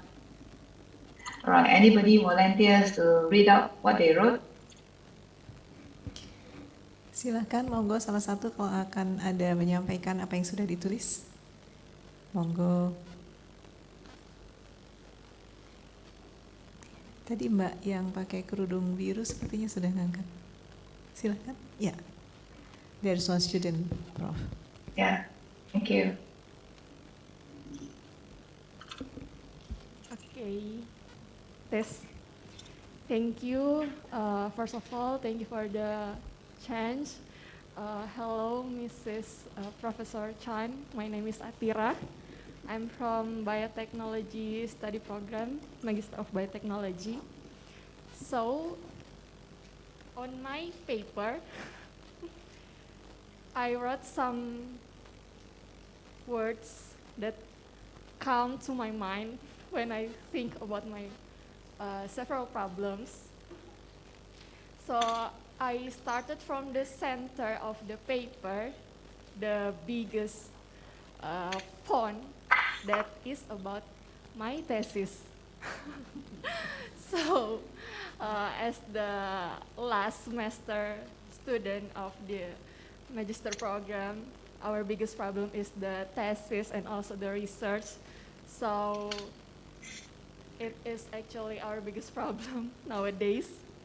And also I wrote about the data because our research, my research that is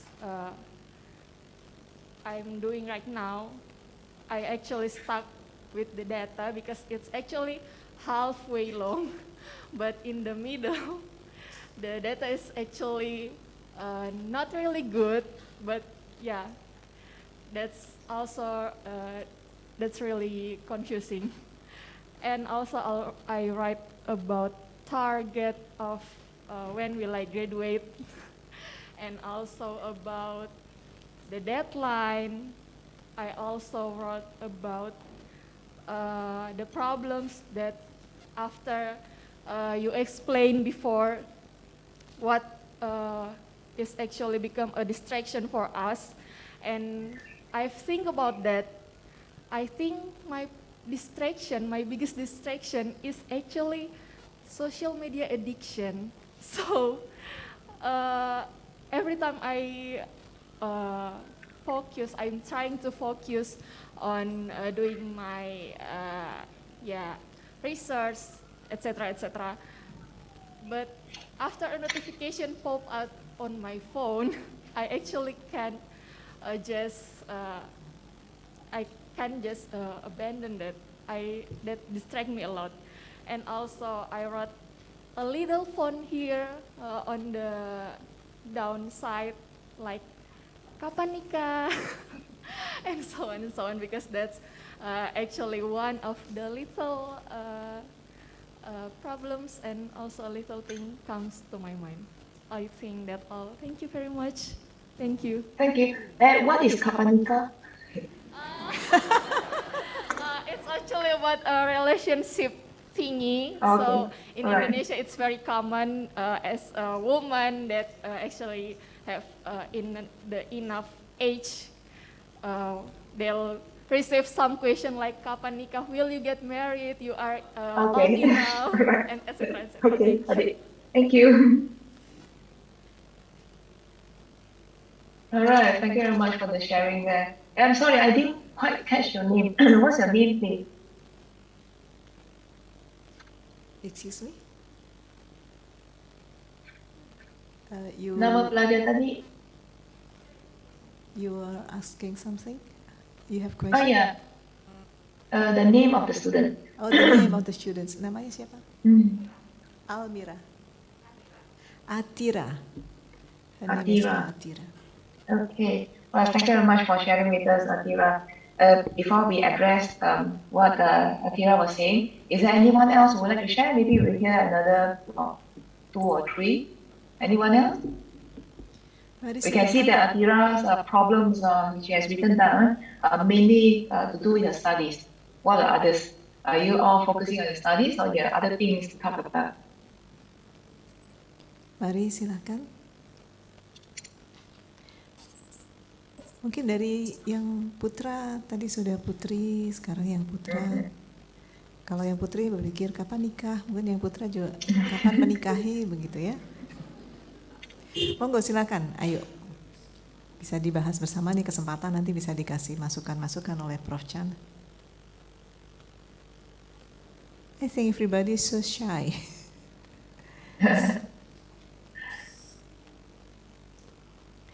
No one wants to share? Should I menunjuk salah satu? Saya tunjuk saja ya, boleh ya? Saya lihat Mas yang menulis di kertas, monggo ini depan pakai baju kotak-kotak, silahkan.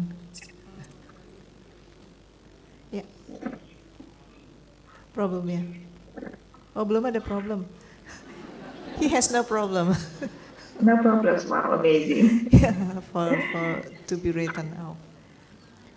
Mari supaya waktunya cepat karena kita juga kesempatannya tidak banyak. Atau Putri juga boleh. Masih minggu belum paham. 3 trip mind is all the relevant problem. Don't think just right. Keywords will do. No need for full sentence. No sequence. What comes to mind first? Sinyal bilang. Blank paper, start in center.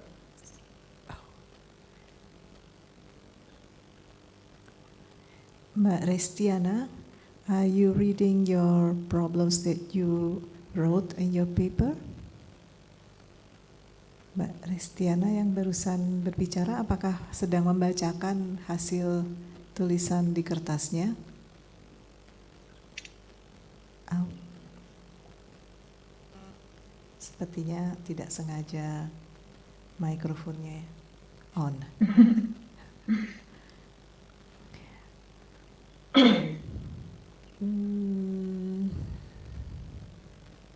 It's okay, Dr. Yuna. If there's no more question, I think the students are just shy. Let me just try to elaborate on what Atira has shared with us. Yeah. Okay. Right. So if we take a look at what Atira has shared with us, right? Her problems, the problems that is pressing or nearest, closest to her heart, no? Paling dekat dengan hati Atira adalah masalah-masalah problems berkaitan dengan studinya. Betul? Berkenaan dengan pembelajaran dia. So she's doing a master's, so she's pretty much worried about her thesis, and then concerning to the thesis completion, she worries about her data, she worries about the due dates of her task, she worries that she has too much of distraction with the social media, and she worries whether she will graduate on time. At the meantime, she also worries about her kapan nikah.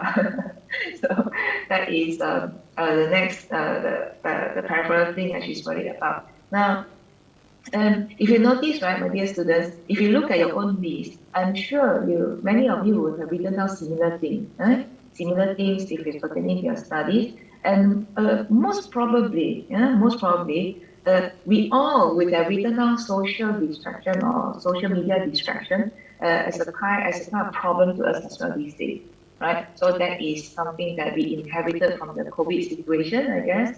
That we become so connected now to the virtual world that in a way it becomes habitual. All right. Nonetheless, it takes a lot of courage. Perlu sangat berani sebenarnya anak-anak semua untuk nak tuliskan dengan jujur masalah-masalah problems yang kita hadapi sebenarnya. Jadi well done and congratulations that you are brave to face your problems. So sometimes we have problems, but we don't want to face them, right? That's why we don't pause. We don't pause because we don't want to face our problems. Because we know if we pause, we'll start to have to face our problems and think about them and try to solve them. So we don't want to do that. So we just hands off. I just continue doing what I'm doing. I don't want to think about it. I don't want to pause. So actually, it takes a lot of courage. So well done there. Now, if you look at your list of problems there, I said to start in the center and then it goes out. I think you can get the idea of why we do that now. The one in the middle, like what Atira did, that one is the biggest, right? At the biggest, and the ones around it become the ones that are supporting smaller problems that support the bigger problem, or smaller problems that are not directly supporting or related to the big problem, but they are um, loosely connected, loosely connected, right? Now, for instance, in I take Akira's case, like Kapanika has got nothing to do with the thesis writing, but then somehow or other it has a connection. Maybe because if I take too long a time to write my thesis, it will take me longer to graduate. When it takes me longer to graduate, that means it will take me longer to go out and find someone to settle down with, for example. So in other words, we all of us, anak-anak semua kita semua dosen, student, siapa-siapa saja ada je masalah. Selagi kita masih ada nafas, selagi masih ada nyawa, selagi masih hidup di dunia, kita semua ada masalah. So the soal is, what do we do with the problems? Alright? So I would like to, if we have time, to address a little bit on what Atira is written down here. Alright? Since she was the only one who come up with it. She was talking about thesis writing, talking about data and all. Now, if I can just share with you a little bit about doing a research and then writing our thesis and all, as with all students and research students, we get data and sometimes the data does not come out as we want it. Kita buat eksperimen, kita buat survey, kita mencari data, dah dapat data tu tak seperti yang kita jangkakan. It's not like what we expected, not like what we wanted. So when it's not as expected, we are caught by surprise. Oh, terkejut. Ataupun rasa macam, kenapa macam tu? So if it is not like what we expected, then we may think that, how am I going to do the analysis now, right? It doesn't match my hypothesis. It doesn't match my objective. How am I going to conduct the further validation of the data and so on and so forth? But just pause sebentar. Pause and think. Look, if I got all the data as I wish, I get all results seperti yang saya nak, then there is no research. I already know the answers. I just went out to find the data to fit that hypothesis and that's it. There's no trouble at all, no issue, no challenge, no nothing. Don't you think that it will be kind of boring? Saya ada project, saya ada problem statement, saya pergi buat eksperimen, buat questionnaire, interview, bagai-bagai, dapatkan jawapan, iaitu data. Data tu memang seperti yang saya nak.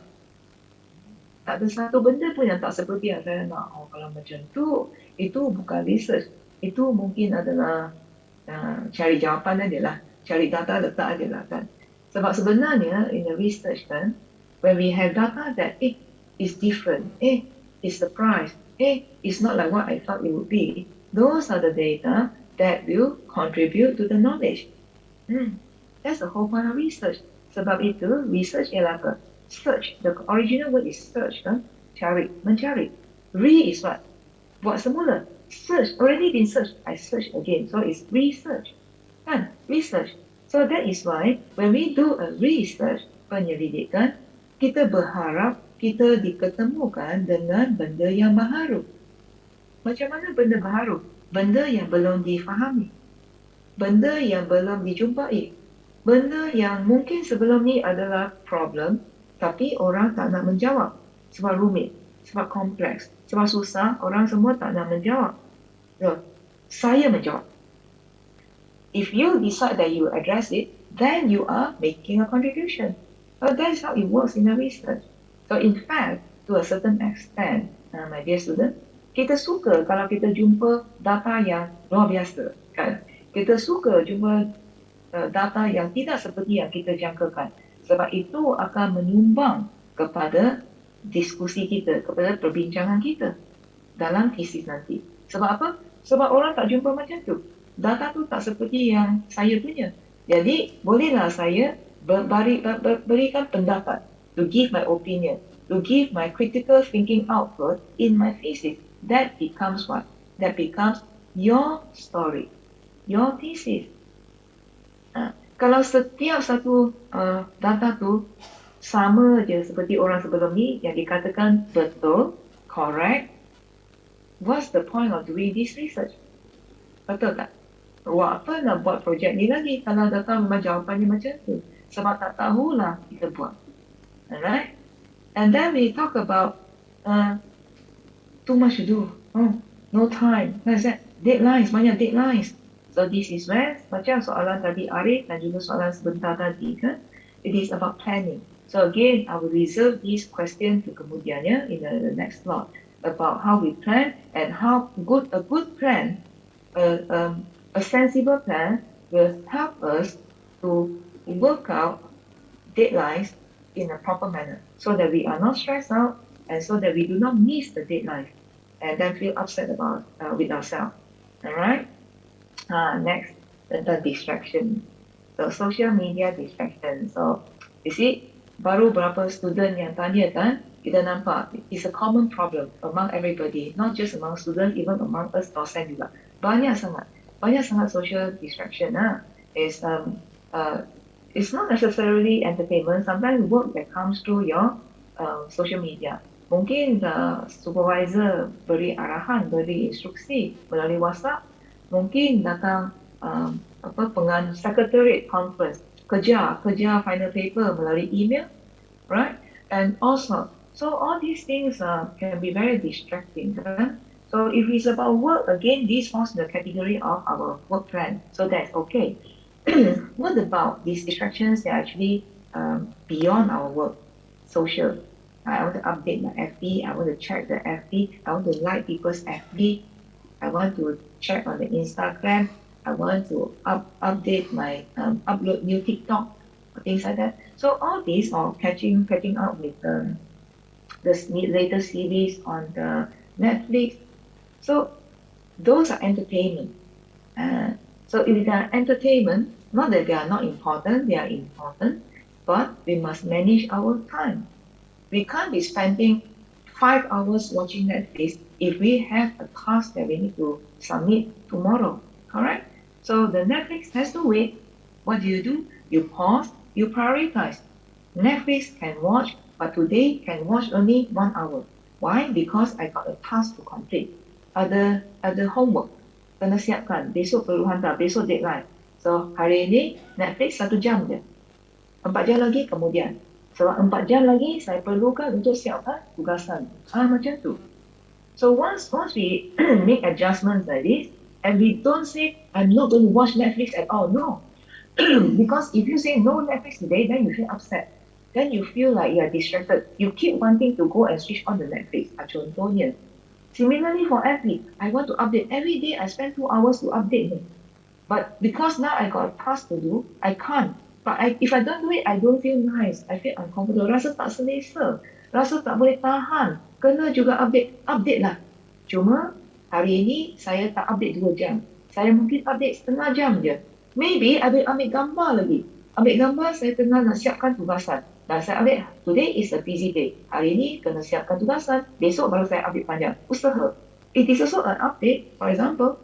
And then you can see many people liking you and supporting. Go for it, gambar and so on. So you still update. You are still not disconnected. You are still on your social media. You are still updating your status, still updating your situation on your FB.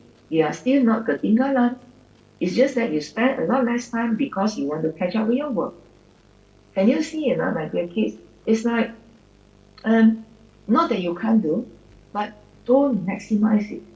Don't do to the maximum. Jangan buat sampai maksimal. Sebab sekarang bukan waktunya. Sekarang ada benda lain nak buat. Sekarang ada kerja lain perlu siapkan. Similarly, diet.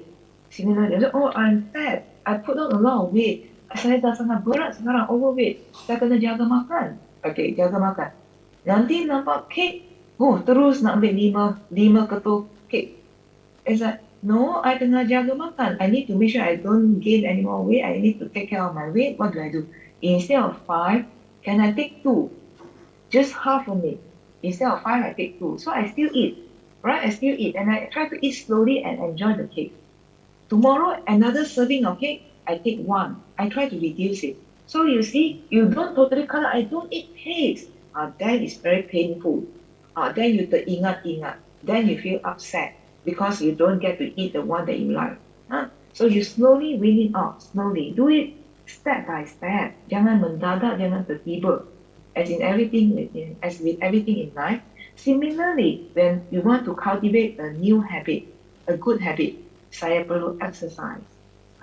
Saya kena bersukan beriadah supaya saya sihat. Okey lah, tak pernah saya lari. Hari ini juga saya akan keluar dan lari 5 round. Tak kepingsan. Tak boleh, tak pernah lari kan. So okay, I'm going to start running. So today, I don't even run. I just walk.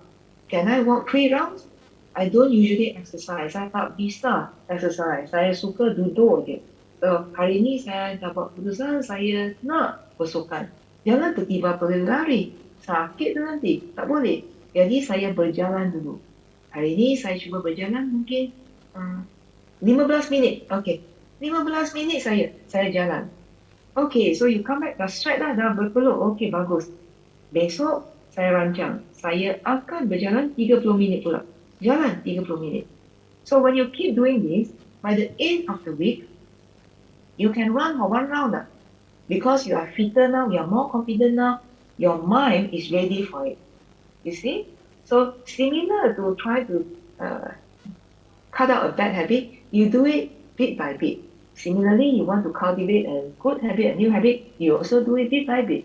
So it goes up step by step, it also goes down step by step. Don't suddenly jump. Don't suddenly jump, just like people who smoke, orang yang merokok. Saya nak berhenti merokok. Terus daripada sehari 2 pack, terus tak merokok. Tak ke COVID. Of course akan tak berjaya, akan terus merokok lagi dahsyat. So you say, okay, from 2 packs, I go to 1.5 pack. Lepas seminggu, jadi 1 pack. Lepas seminggu lagi, setengah pack. Lagi seminggu lagi, boleh tak 3 batang je. Lepas tu, langsung tak rokok. Slowly. Sama juga macam nak cultivate new habit. Right? Like you want to learn to run. You want to start cycling. Or you want to learn to play a musical instrument. So you do it step by step. Then only it makes sense. Then only it becomes doable, achievable. Alright? So that is roughly what I can say, I think, for Atira's case. And so Atira, don't have to worry too much. Whatever data you have got, they are good data. There's no bad data. They're all good data. Our job as a researcher is to identify why the data come out like this. Is to analyze why it come out like this and try to come up with an explanation. There's no right, there's no wrong. There's just an explanation of why the data is like this. Right? And with that, you would give more value to your thesis actually. Because number one, you have forced yourself to think. You force yourself to think, look for answers, you already move up the next level. Number two, you are putting something that is luar biasa, extraordinary in your thesis. So automatically your thesis become more valuable because it does not just report on things that everybody else is reporting on. You are putting in things that are not there before, that people may ignore before this, that people may not notice before this, that other people may not encounter before this. So tak semestinya datanya adalah salah. Mungkin besar kemungkinan data itu adalah data yang bagus yang belum dianalisis dengan cara yang sesuai. Itu sahaja. So I guess that's about all I can say about Atira's situation. So if you wrap up the session, wrap up the slot, so we did something like this, right? It's problem this, problem that, problem A, problem B. Sebenarnya, if you think about it, anak-anak semua, problems actually open up opportunities for us.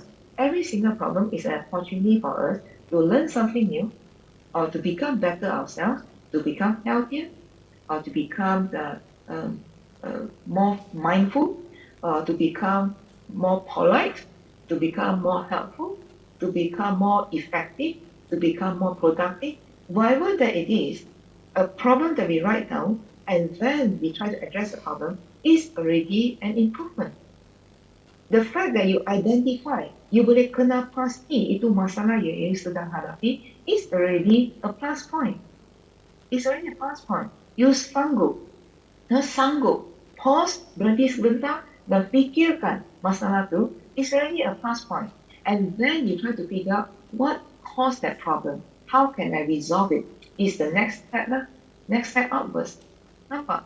So setiap problem kan anak-anak is actually peluang. Satu peluang untuk kita tambah baik diri sebenarnya.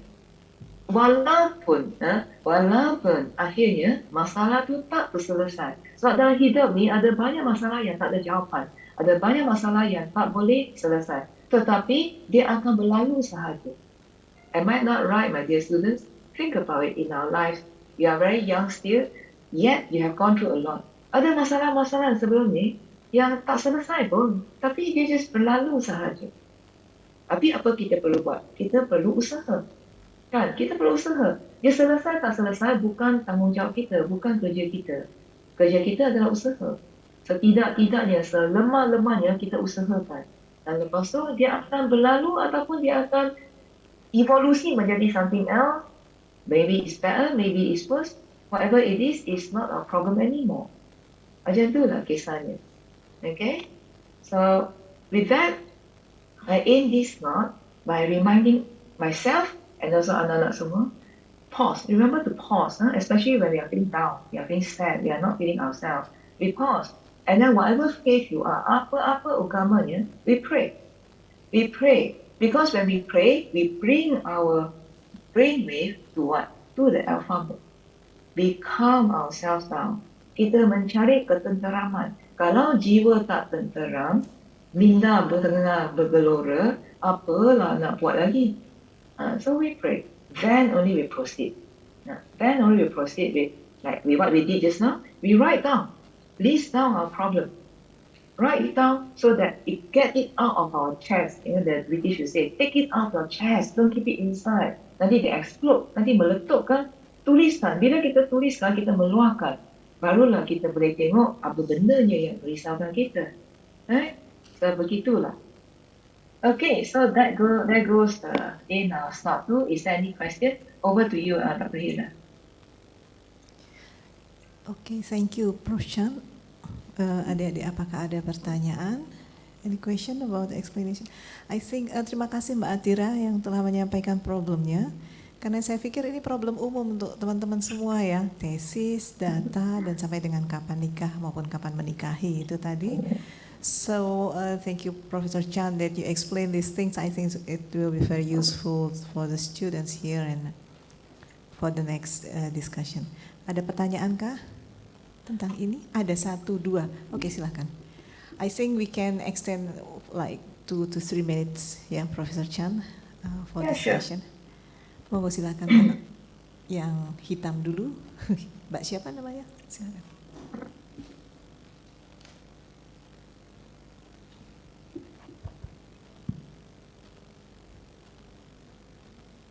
Okay, good morning. I'm Karina. I'm new student college here. I want to ask about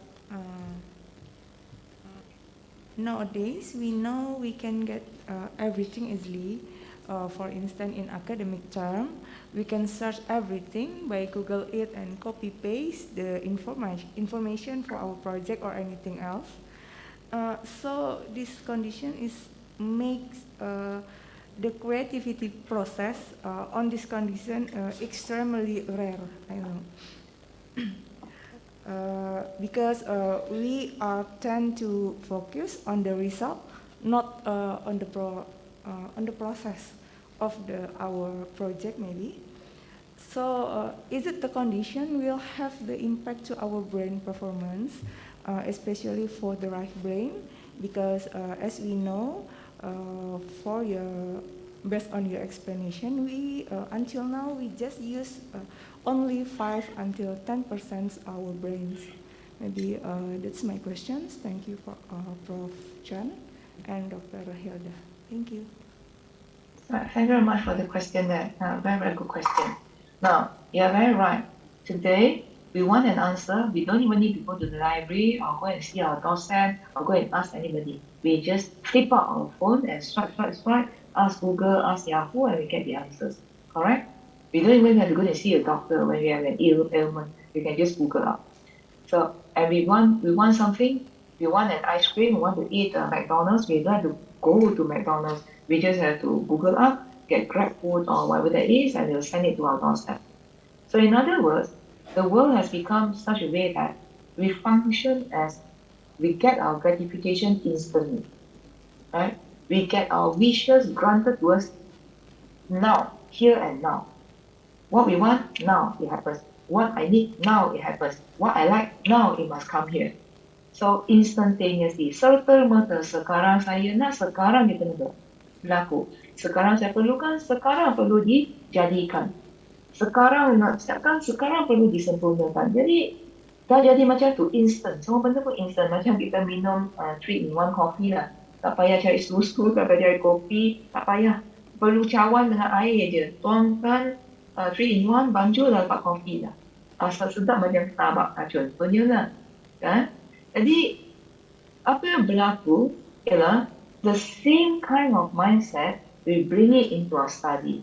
That is why, as our dear student mentioned just now, kita ada tendency apa? Copy, paste. Tambahkan satu lah. Kita search and then copy, paste. Adalah usaha search tu, search. Kena jawab assignment ni, okay, search, tapi copy, paste. So, she was also very right. Why? Because we wanted the outcome. Why the outcome? Because that is the gratification. Itu yang memenuhi keperluan kita. What did we say just now? I ingin nak makan Big Mac, snap, klik, dia hantar. Serta-merta. Tak payah fikir nanti nak pergi naik motor ke, naik kereta untuk pergi beli, tak payah. Macet pula tak payah fikir. Panas, hujan tak payah fikir. Sebab saya tekan-tekan ada orang hantar. Serta-merta sekarang juga. Instant. Right? So similarly with our homework, we are tugas now, we are study, we want instant now. Now, here and now, I want it to be done. So enough, this is the beginning, the question is given, here is the answer. We just go from here to here, in between there should be a gap because we jump. Right? So we jump from the question to the answer, in between is all a big gap because there was a lot of copy pasting and very, very minimal thinking. So macam mana kita nak belajar kalau kita tak berfikir? I think the whole point of today's session is that, to think, to learn to think. Alright? So how do we not do that? Right? We want the outcome. We want the outcome from the question, but we want to make sure that along the way, we are learning, we are thinking, we are doing something that is right. So this is very much boiling down to the fact that what exactly do we want out of a study? Mungkin ini perlu kita kembali ke soalan asas anak-anak semua. Kenapa berada di Universitas Gadjah Mada? Why are you in UGM? Why? You have to ask yourself. I always ask my students the same question actually, especially when I see that they are not doing too well in their tests. Ujian, result tak berapa bagus, dalam kelas macam nak main-main, bosan-bosan, tak pay attention. I always ask them to recall, why are you in the university? Can you remember the first day you came to the university? How excited you were? Apa cita-citanya hari pertama mendaftarkan diri di UGM? Apa perasaannya? Apa harapannya? Apa harapan family? Apa harapan mak ayah? Apa yang nak dicapai 2 tahun, 3 tahun, 4 tahun di universiti ini? Apa yang dikehendaki? You are postgraduate students, you are already adult. Why do you bother? You already got a degree. Why bother to do a master's or PhD? Why? Why? I'm pretty sure nobody forced you. Tak ada siapa-siapa yang paksa kan? Sendiri yang nak study sebenarnya. Sendiri yang nak. Jadi ingat balik hari pertama daftar diri itu. Kenapa nak buat pengajian ni? Nak belajar sebenarnya. Nak belajar. You want to study. You want to learn. You want to be better. You want to be more knowledgeable. You want a better future. You want a better job. You want to earn more money so that you can take care of your loved ones, your family. Alright? So where are all those hopes? Where are all those wishes? Where are all those aspirations? Mana cita-cita itu? Mana semua harapan itu? Mana semangat yang disemaikan itu? The learning, the want to learn, the eagerness to learn. Where is it? Adakah copy paste caranya? Adakah search, klik, copy paste caranya untuk kita belajar. No, right? So I guess one of the best ways to remind ourselves when we tend to want to look for shortcuts between the task and the outcome. We want to jump immediately to get from the question to the answer immediately. In between, we don't care anymore. We want to stop that. We have to go back to the origin. Why in the first place I am here? Why am I doing this? Why do I need to face this tugasan? Why do I need to do this project? Why do I need to do this assignment? Why? And it goes to the question of why are you in the university? Why? Kan, to kejar satu impian kan, to chase down your dream. So if you remember that, the feelings, the emotions will come back. I will talk about this a lot more later. It will come back and remind us. What of who we are and what we want. It is not this jumping from one thing to another instantaneously, serta-merta jump dapat jawapan hantar, dapat jawapan hantar, dapat jawapan hantar. That's not what we want. We want to learn correctly, get the information, go through it, think through it, write it out again in the way we understand, and then submit.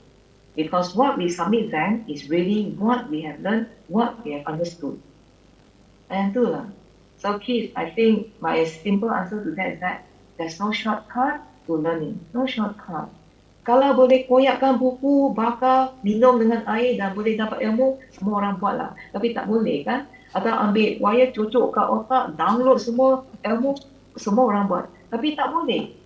Tak boleh. Caranya memang ikra, kena baca je, kena belajar je. Right? So there is no shortcut.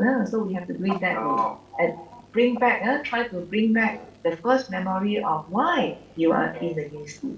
The first memory of when you first registered here for your master's or your PhD, why you are here. And then maybe it will be a lot easier for us to go back to the original plan of learning, not copy-pasting. Alright? I hope I answered your question there. Thank you. Okay, thank you, Prof. Chan. Actually, there is another questions, but I think our time is very limited. So untuk Mbak yang nanti mungkin bisa ditanyakan di sesi berikutnya ya. Because after this we will have a coffee break, and then there will be another session after that. So because my duty is finished till now, so I want to say thank you to Professor Chan dan pada seluruh adik-adik audiens di sini. I'm sorry if there is mistakes of any inconvenience in joining your session, but I feel it's very interesting. Terima kasih, thank you very much. Dan saya kembalikan waktu kepada Mbak Indri selaku MC. Assalamualaikum warahmatullahi wabarakatuh. Waalaikumsalam. Thank you very much, Dr. Hilda. Thank you. Thank you for your wonderful speech, Prof. Chan. And we also have joint practice with you for this session. And it's very inspiring for us. Dan terima kasih juga kami ucapkan kepada moderator, Dr. Hilda Ismail, MPT APTMSI, dan yang sudah memandu jalannya sesi pertama dan sesi kedua kali ini. Sekali lagi kita berikan aplaus kepada Prof. Chan dan moderator Dr. Hilda Ismail. Dan hadirin rekan mahasiswa yang kami hormati, sebelum masuk ke sesi ketiga kita akan break dulu selama kurang lebih 15 menit. Waktu itu kami silakan teman-teman semua bisa menikmati cafe break yang sudah disediakan di luar ruang ini. Dan kami mohon nanti rekan-rekan dapat bergabung di ruangan ini kembali kurang lebih pada pukul 11.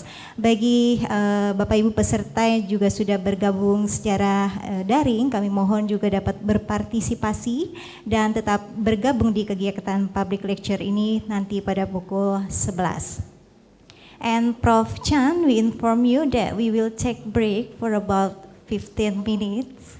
And we will continue to our third session after break. So we please you to join with us for having our third session at 11 AM.